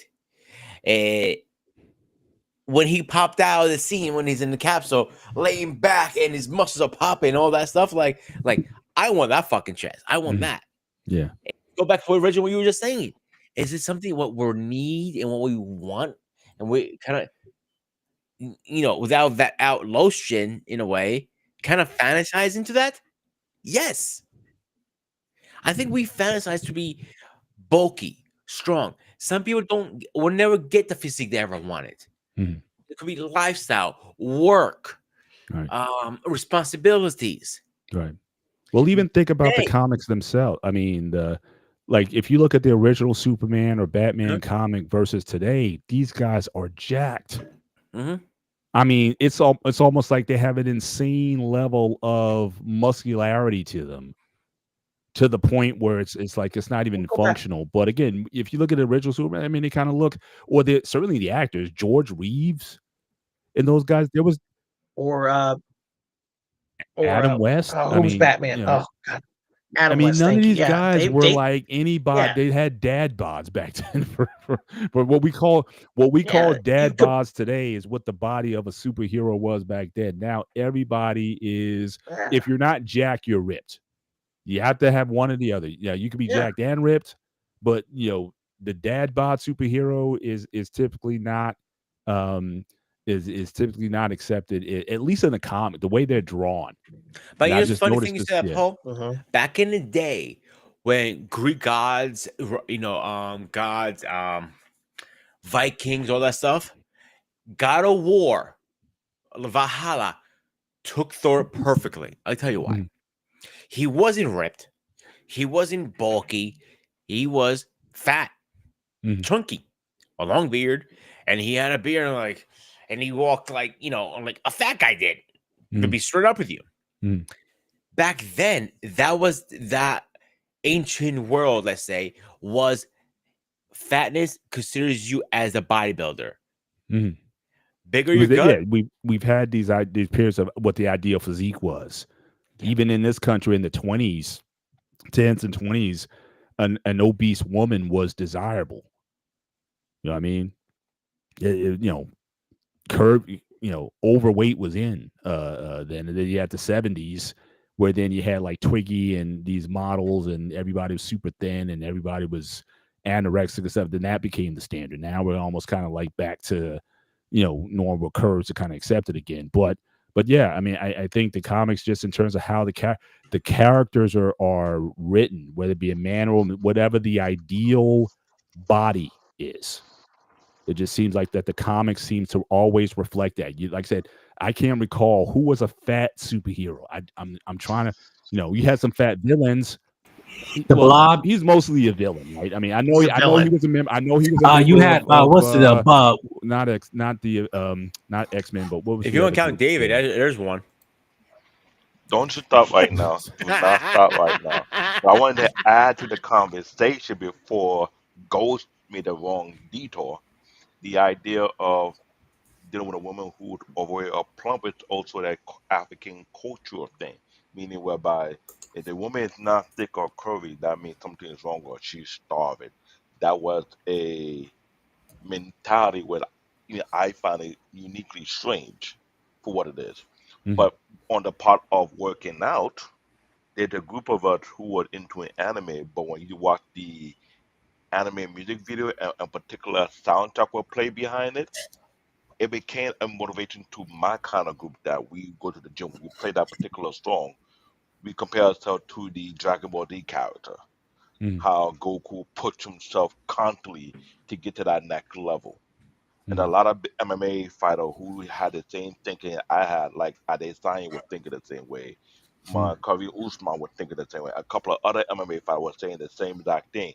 We were fan of the anime music video people created on YouTube that became popular. And when we listened to those theme songs and watch how these characters were pushing themselves, when we go to the gym, we play that song, we amp ourselves. I'm not gonna lie. Certain music make my adrenaline rush go to the next level and I don't stop. mhm, I'm an adrenaline junkie. I don't need to do drug or take steroid. I don't need that. Once I mhm, have that unique song mhm. play in loop, I'm a madman in the gym. Don't Right. ask me why I am, but that's what I get myself into it. If I have that zone, I'll be in that zone for 2 to 6 hours straight. Right. Now, That's what it is. before I'm gonna turn over the Jedi. Back as far as the anime. Now, one thing I've seen. Now, again, I'm not an anime expert or anything, but the one thing I have seen with most anime that I'm familiar with, you talk about the late '80s, Akira, and all those guys. Nobody was jacked. Like the characters, they might have had superpowers or something like that, but if anything, the robots were jacked.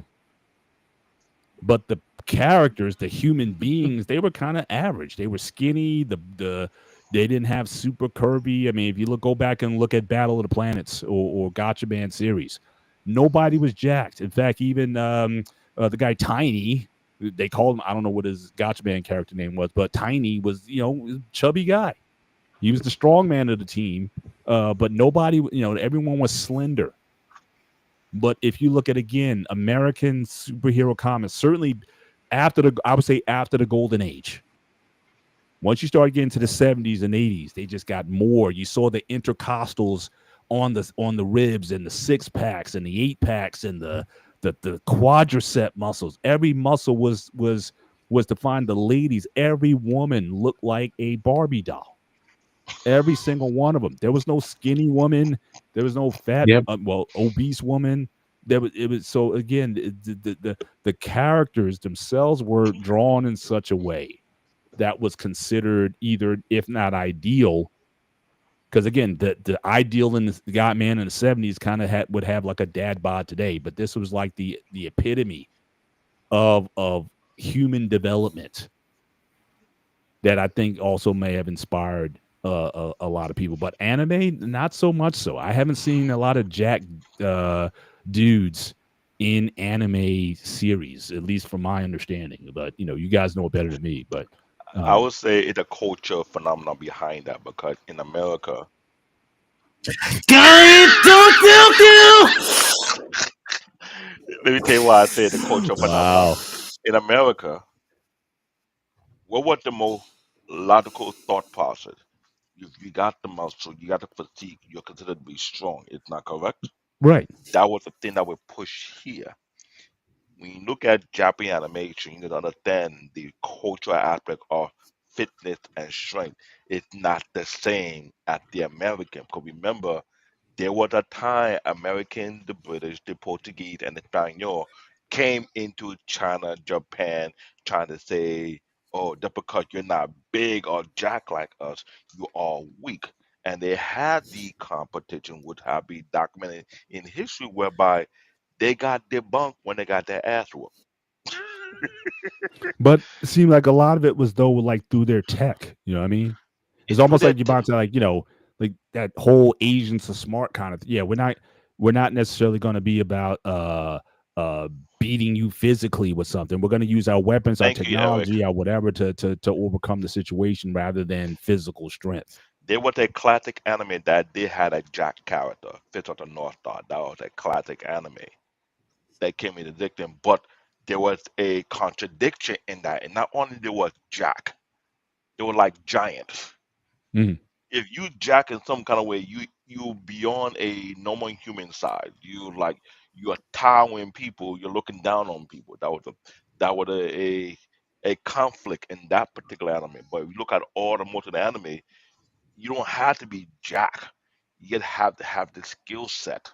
Mm. Whereby in some anime, the most strongest individual was a little chubby, but you understand the physics, how do you hit body at an advantage than a disadvantage. Right.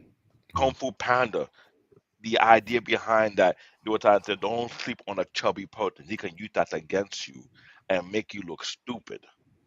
Mm. And that's the thing about Chinese and Japanese philosophy. When you look at it Right. philosophy, it goes further deep to their idea of what a fitness is or what make a person strong. Right. Same But thing in even Africa. in the martial arts genre, until Bruce Lee, nobody really cared. You look at Jackie Chan's body, you look at Gordon Liu's body, you look at Jet Bingo. Li's body. None of those guys. Bruce Lee kind of broke the mold, but and He, you had Bolo from Interjet, but it's not like they caused a craze where then The everybody was thing jacked. is, You look at the thing Eat with Man Bruce series Lee, now. thing with Bruce Lee, with I have a martial art background as well. He was adapting multiple philosophy into one. Remember, he was a student of Wing Chun. He came to the state Mhm. trying to build his own system and called it Jet Kune Do, right? He incorporated the American aspect of fitness into it. So remember, you're adapting multiple philosophy. You take Right. one you were taught with, you Mhm. go to another country, another land. You are trying to perfect it, but you adapt another philosophy and you add it onto your own. Mhm. That's what the difference, because outside coming to the US, a majority of martial art wasn't so fixed on being jack up most. It's more of the I don't conditioning. think it's really there now. I mean, No, you have I say outliers. I say before. I I'm say saying, but even before. now, I I don't know see it. now it's a mix, but before that, it was all about conditioning and strength. What about having huge muscle? Because sometimes you find people who kind of chubby but have strength, great inner strength. They can use their body at an advantage and a disadvantage. That have over be a fundamental philosophy within martial art, depending what type of martial art you are practicing in. The act of now, it's a mixed bag in between, depending on what martial art philosophy you're using. Judo, you don't have to be fit. You could be a little chub and you can still throw almost anybody. You understand the fundamentals of the human body or human anatomy. Mhm. That have been the key thing number one. So Mhm. not everything. Oh, you got muscle. I watch the biggest bulkier guy get dropped by the skinnier dude more often than usual, or because they know how to use your body against you. Mhm. So they're a unique sign that have been perfected thousands of years in these Asian countries that America have not even got to that deep level of understanding. Remember, they practice acupuncture, different type of medicine that is different from Westernization Oh, sure, medicine sure. as well. So there are two philosophies you have to understand. Everything's not based on what America thinks. This is absolute truth, because you go to Yeah, another realm, another country, you find there are things that have been perfected over time. yeah. That's why when you look at anime, not everybody. Some will Yeah, be but it's the exception. I mean, Erica's talking about Ming Lo, who was the Toad in the Venom's clan. Very muscular man for the time, but it was rare. Nope, very few people look. I can count on one hand a number of like martial arts practitioners, at least in those films, those Shaw Brothers films or whatever. It's like, wow, that's an impressive physique. Everyone else had no definition, no muscle tone, whatever. And even in the anime today, so it seems like with the Asian culture, being jacked doesn't seem to be a virtue or a value. And I remember certain people saying you shouldn't have all that kind of muscle because it's easier then for people to identify pain points and pressure points and things like that. So you're better off not being jacked because now it's just like a map where they can pick out, okay, I can hit that and neutralize that. But Mike, why don't you get in here? As far as the imagery of the superhero, at least from the U.S. perspective, like everybody is like represents the body ideal that and especially since the 70s when pumping iron came out and people started going to the gym and lifting weights and bodybuilding and things of that nature. What do you think that impact has had in terms of our affinity for these comic book characters, how they're drawn and the artistry that goes into creating these figures? Say, well, most of these characters, when they're supposed to be representing Mhm.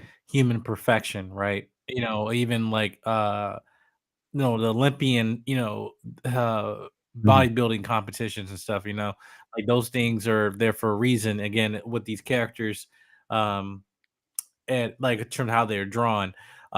There is also another motivation factor. People like, hey, I love Spider-Man so much, I want to be as slender as as him and everything. Even though he Yeah, didn't represent the yeah. big bulkier type of character, he's still again going to more slender but like more achievable type Mhm. of body, right? But again, going with Batman, no powers, but again, he out of all DC characters, for him as being a human, he representing human perfection in Mhm. terms of his physique and everything. I feel like that they're definitely saying the influence is there. And I feel like now that comic books have now kind of, they want to try to change and make things more socially acceptable. But even when it comes to women being pregnant and being fighters and everything like that, like bigger heavyset characters, like, again, you mentioned like there wasn't even or how if there was a like a bigger superhero or whatever, right? And there's a few, like, well, one in the Legion of Superheroes for DC, which is like a futuristic Justice League in the future. In the future, there's one character called Bouncing Boy, whatever, right? He literally just grows, like, size up to a ball and just jumps, and impacts people and stuff like that, right? But I think it's more the physique now. When you're seeing things being more okay. Well, let's kind of drawing people with different body types, even with women. Like, again, you talking about the dolls for a reason. Like, yeah, like the physique and everything, whether the breasts or or behind or everything like that. Like, again, some things that might be unrealistic, but like even when you look at Marvel Rivals, the game, video game, is like those like bodies like are even for everybody, like, again, they have just different, more overly exaggerated body types, and that doesn't seem somewhat, or saying realistic, but stylistic, right? And I feel like going back to the god complex and Greek gods, these you've seen the statues of all these figures and everything, but again, they're representing in the, you don't really see frail sculpture of a Greek god, you really don't, right? So again, the idolization of it, you know what I mean? So and I feel like if you have these characters supposed to represent the best, and yet then they're gonna be presented in a way where they're being the top tier in their physique as a person. And then contrastingly, like I yeah. said, I don't recall too many superheroes. I'll certainly take what you're saying about some of the newer ones that are coming up. But interesting, a lot of the villains though were on the obese side. Like Blob has, for the most part, mostly's been a villain. Kingpin, Halt Fisk, big guys. Yes. So it's like that kind of represents that kind of side of it that it seems to also be illustrated also. Go ahead, Dave. There's an anime that is very popular called My Hero Academia. And what's unique about that particular anime, the plot of it, there's a society where almost everybody has superpower. And there's an academy that teach you how to use your superpower, right? But if you were to watch that anime from season 1 to season 7, it will show you every body type are not the same, but every quirk that they call it. You have a unique power, quirk. There's a science to it. Why the body the way it is, and the way they went about it for every different quirk. You had to give credit to credit due. The creator of that anime, that manga, also that came up, that based off, he trying to make it clear that not everybody are the same. There's some people have a unique body genetic whereby they had to accumulate a huge amount of sugar, even though the body is big. Don't sleep on that part because in case of a necessity or in case of an emergency, whatever amount of sugar he used, he can tweak it to a point whereby it became an extra burst. But when he burned all that sugar, his body shrink to that of a fit but skinny person. So he had to keep stacking up his sugar level, so he have a huge amount of power to apply back. That was a unique logic, and I don't think it takes someone who is a medical student who understand that there, but trying to train to a particular quirk. And there are many other different things that came along. So imagine someone creating different quirks that relate to different either body morphia or body genetic or body image, so to say. But it's built down to the science to what it look like. And we're trying to point out anyone could be a stupid. It doesn't matter who you are. You use whoever disadvantage or advantage that you have in your body to be an advantage, so to speak. And that anime, like I said, we call My Hero Academia. Unique anime for what it is. Based on a big picture, it's more down to a science. This is why the idea of big people is strong, small people is weak. It's not always the same. When you David, if mention you really think about it, Attack on Titan has a great example of that. true, As but that much, I don't think it's a good show personally, That's my personal opinion. And I'm not gonna sit there and argue with you with your little scrawny face. Um, Excuse me.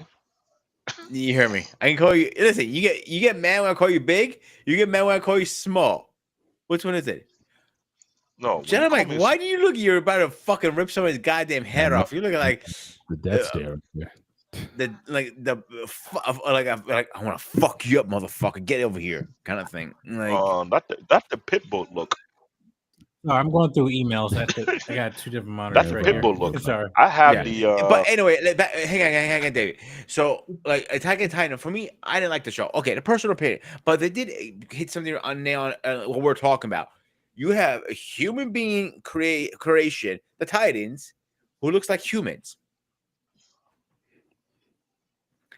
I'm the only one who's comparing apples versus oranges here?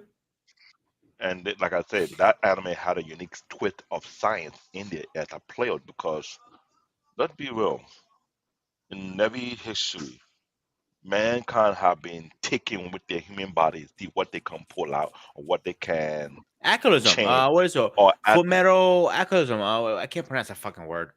for many alchemists. That's Alchemist. another one. That's another one whereby you're caught in the third dimension or fourth. You're And that's dealing with playing things with beyond black the human. magic too. You're dealing with things beyond the natural, Mhm. where there's a level of contradiction come to play, which Mhm. means if you don't balance the equation, there's a cost you have to pay. Mhm. That's a philosophy behind that as well. Now, I was mentioning to you on my show on Wednesday, when it comes to anime, we deal things according to a science of it. It's not just make believe what they throw out there, but there's a level of science at play to it. That's why I'm referring because when you mention Big Big Pun, what's his name? No, what that character, the villain for Spider-Man? What's his name again? Oh, Venom? called No, the the Fisk. big Big Kingpin. Kingpin. Wait, Wilson Fisk, aka Wilson Fisk. Kingpin. His genetic whereby even though he had a huge body, but it's not fat, it's more of a muscle mass. It's almost So like it's like a sumo. I Yeah. think he practices sumo. and that's the thing. Yeah. When he met his match, when he met the great version of the Hulk, we're kind of like, I want to say the word bitch slap, but it was actually what it is. Right. Because there's always a confusion of the human anatomy, thinking, like I said before, you being big does not always make you strong. Because there was an actual video on YouTube where two bodybuilders had someone who was a rock climber who never lift weight at all in his life, decided to work out with them. Not only he half their size, physically speaking, he was able to do the same amount of rep with the same amount of weight they were doing and much more. And it will shock them because people think that because you have huge muscle make you strong. No, I have done that same thing in my 20s.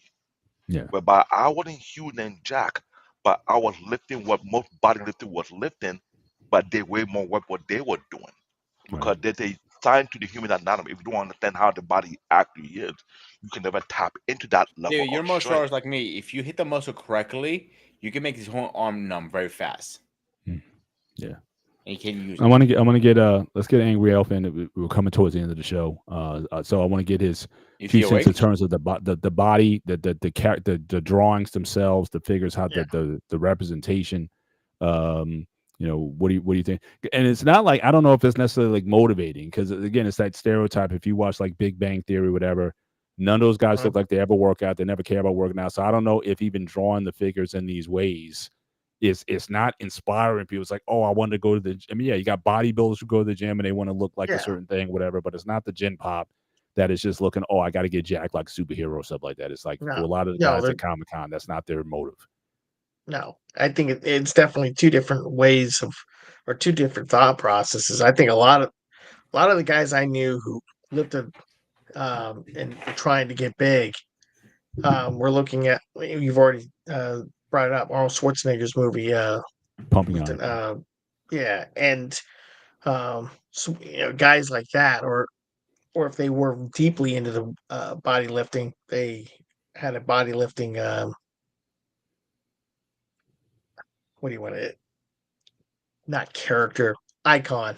Anyways, um, but I think it's more, especially in today's comics, It's more of there might be a fantasy element, and also kind of like, here's the norm. I'm going to Mhm, take it up a couple notches. yeah, I mean, look at some of these heroes. I mean, they're just ridiculously jacked, and then you've yeah, got the females who have proportions that are yeah. almost not. Yeah, If you saw you're one not going to. down the street, you could, Yeah, and so um, I think it's just a fantasy element trying to mm, add. It's almost like the way the shape these bodies are drawn nowadays. It's almost like its own superpower. yeah. Um, you know what I But I mean? remember this even in again a lot of graphic novels that I remember getting this one book, The Last Kingdom. My mom got it for me, which was odd at the Mhm. time because it had like a lot of nudity in it and whatnot. But I'm like 8 years old. She gives me this novel or something. But again, Yeah. everybody in there. So again, whether you talk about barbarians, whether you're talking about again, there was like this image of the ultimate man and the ultimate woman, Mhm. and the man was always significantly larger than the woman, and that Mhm. sort of that thing was just always there as an archetype of what you know that looks like. The nerdy, the brainiac guys, maybe like Professor Charles Xavier or something. Yeah, not so much on the muscle side. Right. Or Reed Richards or something like that, or even Tony Stark for that, man. But then they started drawing him jacked after a while. I mean, Yeah. Tony Which Stark, one? Stark. I mean Tony Stark. They started making him jacked after a while. But again, it's like there was a thing where like if you were like the brainiac, they made you kind of slender Mhm. and everything, and because you The were using old your brain. comic book and an old cartoon that had him Iron Man. They made him look jack at one point. Yeah, Then when these, what's his name again? The actor himself, Robert Downey Jr. yeah, They changed it a bit and made it more like he's more natural, but he kind of fits in a way. He's not, yeah. and I And think all that these would. guys, yeah, all these actors, I always find the interesting the body transformations that they Mhm. go through. I mean, Hugh Jackman gets on there and he's got to eat 6,000 calories a day and chicken breasts every 2 hours and stuff just to kind of maintain that shape for a movie role and then get it out. So it's not easy even for guys who get paid full time. That the only thing you have to do as an actor, you already got paid. Only thing you need to do is go to the gym, eat, sleep, train, and rest. And 6 months, get ready for the role, and then show up on set and try to maintain your muscle mass as the filming goes on until the end. And that's basically it. So I'm thinking if it's hard for those guys to get into that kind of shape, again, for the general pop who, to fit that time in, I empathize with that. I mean, I've kind of gone on my little journey to gains. When I graduated college, I was 147 pounds at 6'3". Mhm. Now I'm 230, I fucking hate and you. that's just something that. But I've always been inspired, like because I was that kid who was always picked on. Right. But it really wasn't until I got when I gave up I played a lot of basketball. When I gave up basketball around 20, I think it might have been like 27 at the time when the basketball, I had to kind of put that down, is when I really got serious about the gym. And then the light just kind of came on. And then it just became about just, you know, overcoming. Like, because I used to set these goals for myself. It's like, okay, well, I was 150 pounds at the time. I said, I want to get to 160, 165. I get there, I'm good. Now I'm at 165. You know what? 175 sounds good too. So I kept just Yep. advancing it. Now I don't have goals like that anymore. Like I don't want to get to 250 or anything like that. But the idea is you want to just be a stronger version of yourself, like all the time. Like for me, every workout is going to failure. I may not work out as often or do any kind of ballistic stuff anymore, but I want to go hard. I want to go and see if there's like a beyond. Going back to almost Mhm. that niche philosophy, go beyond my limitation. If I did 7 reps last time, it's like in my mind, I say I have to get that 8th rep this time, or else it's been a failure. So I kind of go through all these sort of mental gymnastics to kind of get myself ready for that. But it's internal. It's not like I want to look like the guy in the comic book or any person in particular. It's just Right. for me, it's always just that idea of just pushing and breaking through to be a better version. Like every time I reach a goal, especially a fitness goal, it's like I'm saying like I retired the old person that I was. Like, I'm not the same person. Go back 3 months ago when I could barely lift 150. Now I'm doing over 200. It's almost like I'm recreating myself every time I train. And the result is going to be the next time I train, when I shatter that barrier, and then next time up, I got to put another 10 pounds on. I got to put another 5 pounds on, and it just keeps going. I know it can go indefinitely, and there's been times where I've had to take a step back. I didn't train today because I was just running around and I just didn't feel up to it today. So I listened to my body for a change and took a step back, not to do that. But that internal drive just to be Paul, I'll better. give you a better example. It was one of the bodybuilders on Generation Iron. I can't remember which one it was. He used to say when he got in bodybuilding, he was okay. He wanted to get 150 with abs. Then he wanted to get 200 abs, and so on. Yeah. He moved the bulk goes higher and higher and higher. I want to do this with abs. You know, he's always around abs. You know, that's the first thing to lose always. Mhm. And you pretty much did the same thing what he did. Just, I want to do this. Well, it's. I think it started like that, but then it got to a point where, and I heard someone say this a while ago. It's like the true reward of accomplishing a goal is not what you get from it, but it's what you become going through it. The idea of, again, you breaking those old habits or things to recreate yourself. And that at the end of the day, you're better off for it. We were talking Thursday about just take care of parents. Yeah, that was a stressful, emotional time for me. But I became a stronger individual because I went through that sort of time of testing. And it was definitely something that if you would ask me, oh, yeah, you want to do this? I was like, no, I don't want to do this. But it was my task to do. And I stepped up to the plate just like you do, just like David did. We stepped up to the plate and we did what we had to do for the greater good, which again is a theme a lot of times of superheroes. There's a lot of self-sacrifice that these characters have to make in order to, even from those who they love, they have to protect either their identities or let them in on certain things or whatever, or live this kind of life for their protection, not necessarily that they don't want to share everything about themselves with them, but they understand that their enemies could exploit those as weaknesses for them. And so again, I want to, as we start to close out the show, I want to go back to that idea of truths, that as much as society may change, truths don't seem to change. And the human condition, as far as who we are, what we want, what our fears, what our desires are, we want to be loved, we want to be remembered, we want to be thought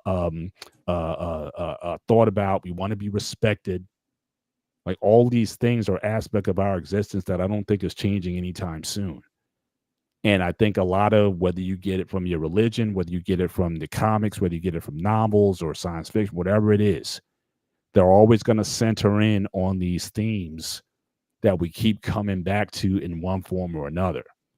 And then the last thing I'll say as we go around the room to kind of get everyone's sort of final thoughts is that I know some of the imagery that was seen earlier, and I know some people get offended by certain imagery, especially with Jesus and whatnot. I've always used that. These days, it's pretty hard to get me offended about anything. But I always try to look at things as an opportunity. Yes, to make the leap that this equals that may be a leap for a lot of people. But my thing these days is, well, let's talk about that. Let's talk about, yeah, there's certain things that may be similar. There might be things that are certainly different. This is why this is different from that. This is why Jesus isn't Superman.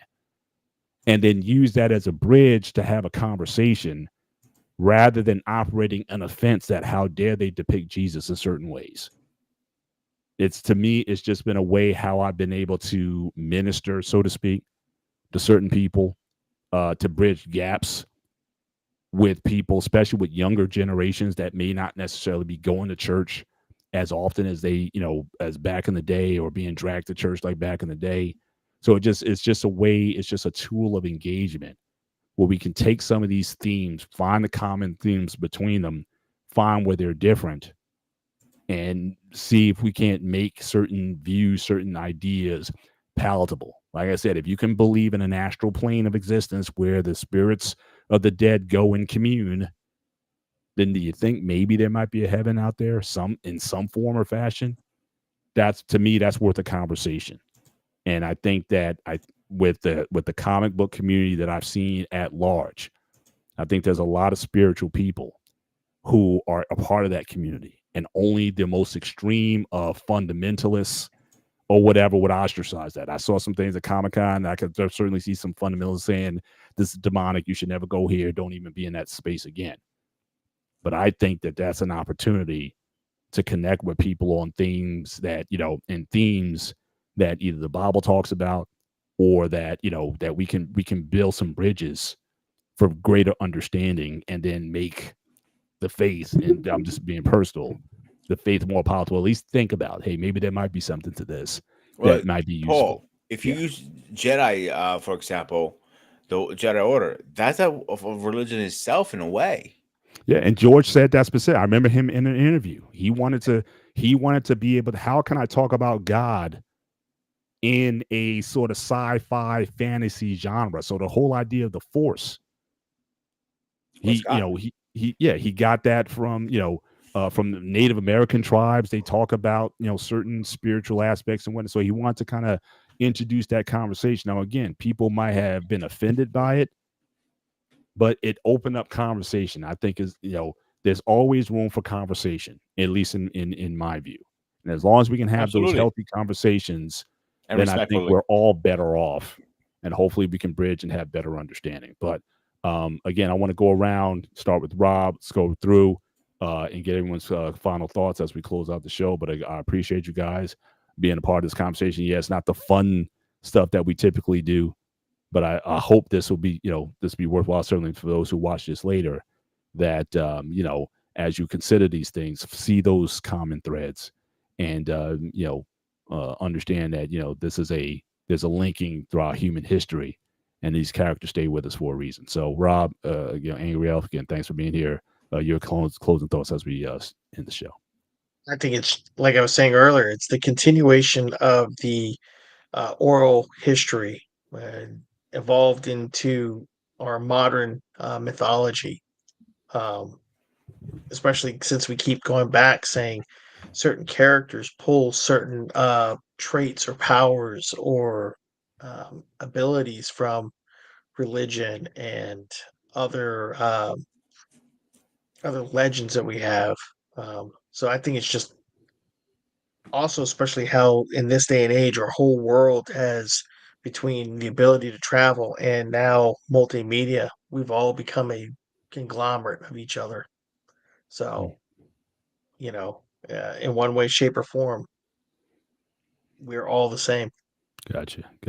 Jedi Mike, again, I want to thank you for coming out. I know this wasn't easy for you. I know you're tired and everything. So you making time for us tonight, really appreciate you. So again, your closing thought, and also let people know where they can find you, your work, what your next projects are, and let them know what's going on. The floor is yours.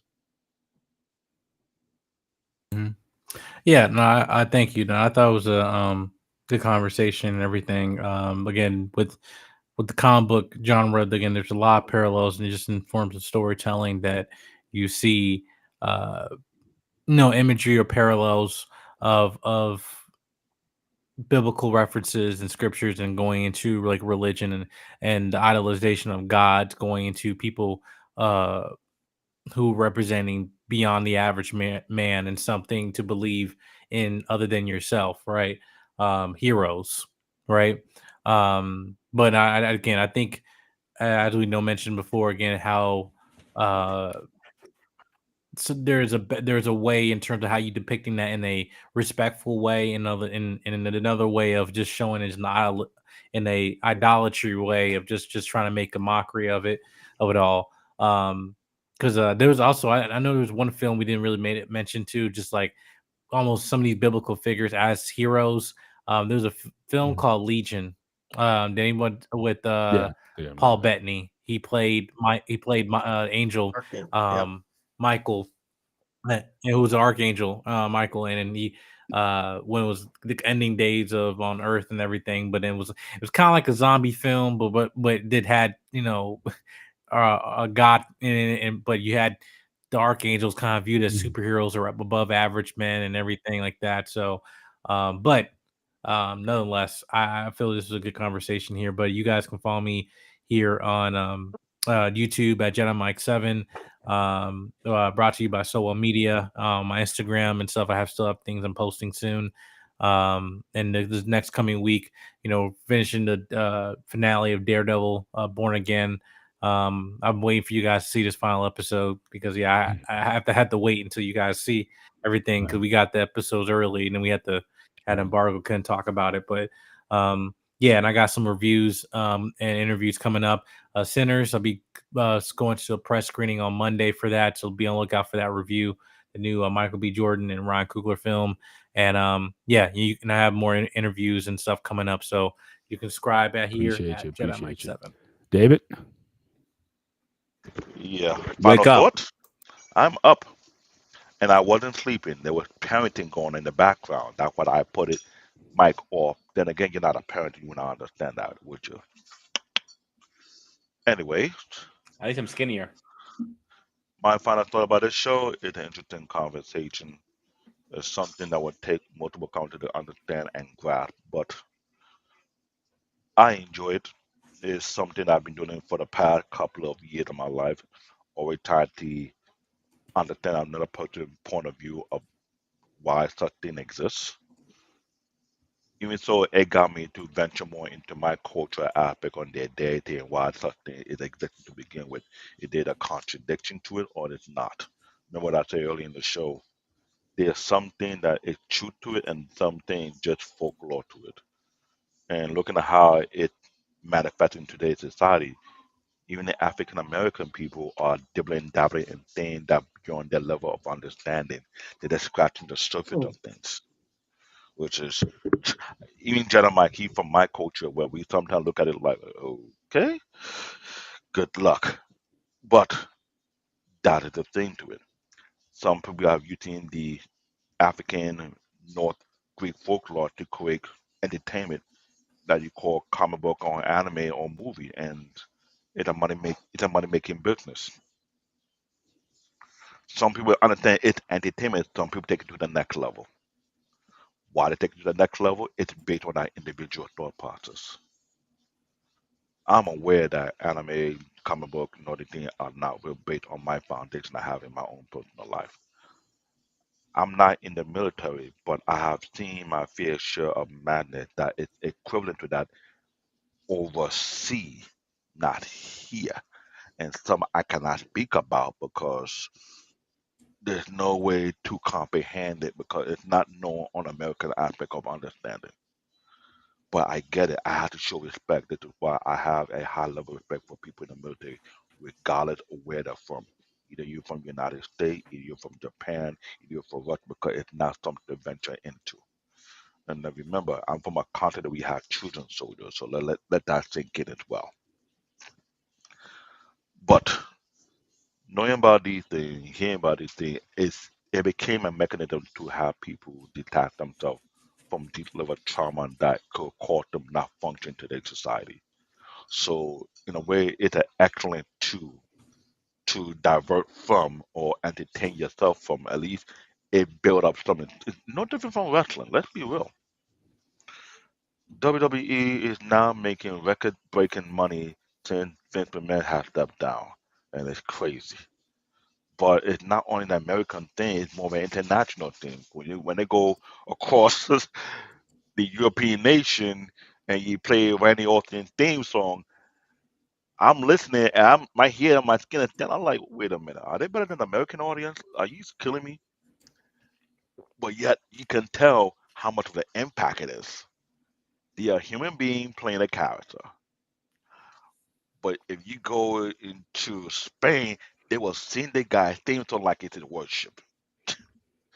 That is crazy. You cannot beat that. They were singing Roman Reigns' name in England like it's a new song, and I'm like, okay, they're making a whole lot of bread, and it's working.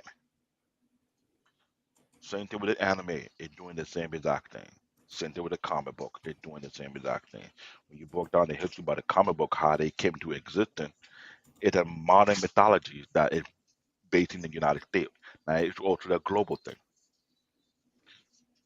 So these mechanisms have a place in today's society for a particular reason.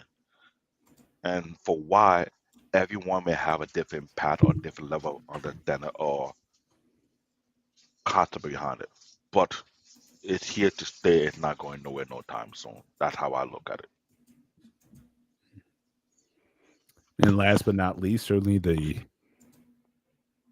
leader, the head of the channel here, the originator, producer of the channel, goes to Sparta, aka Peter, aka Pariotis. Yes, Floor is yours. Sparta. That's pretty good, actually. I really haven't too much to add because you guys already said most of what I was going to say. Is we fantasize something, we want something, we want to be somebody we can't.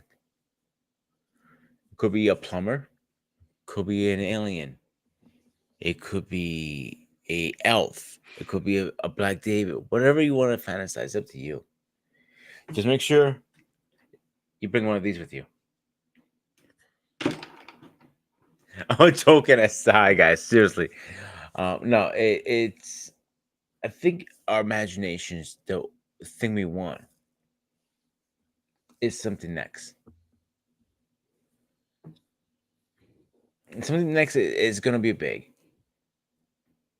Sometimes it makes me think: are these guys what we fantasize? Maybe it's not our imagination. Maybe it was fallen angels at one point, and it is embedded in our brains that we think are aliens or not. Who knows?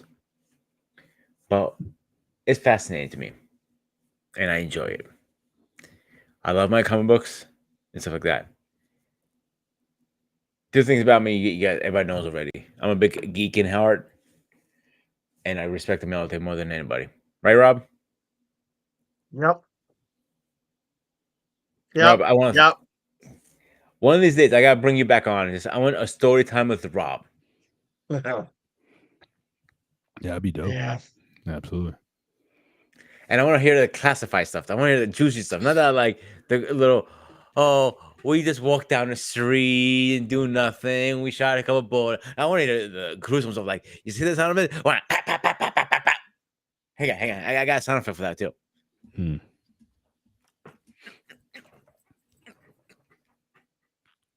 No? All right. You're not gonna fuck with me, bro. Program update. What happened? Program updates. Yeah, I'm gonna get to that page. Hang on a second. All right, guys. So we're in the gray area. We are talking about corporal punishment. That's gonna be fun. Yeah. I hope I don't get PTSD again for this shit. And on Wednesday, my guys, are we talking about Neo Genesis? If you haven't seen it, you have no idea what you're losing. And that reminds me, I got to email our pain for this one. I'm gonna get him on the show because I got one. I got a couple old people, but I need him specifically. The War of Generations. Yeah, I have to go there. And next week, Rob, you ready for this one? Ready? Bad trilogy versus good trilogy. He doesn't have a comment. So we're comparing trilogies of what? I guess movie trilogies. Yeah, good versus bad. Okay. So, accept that, guys.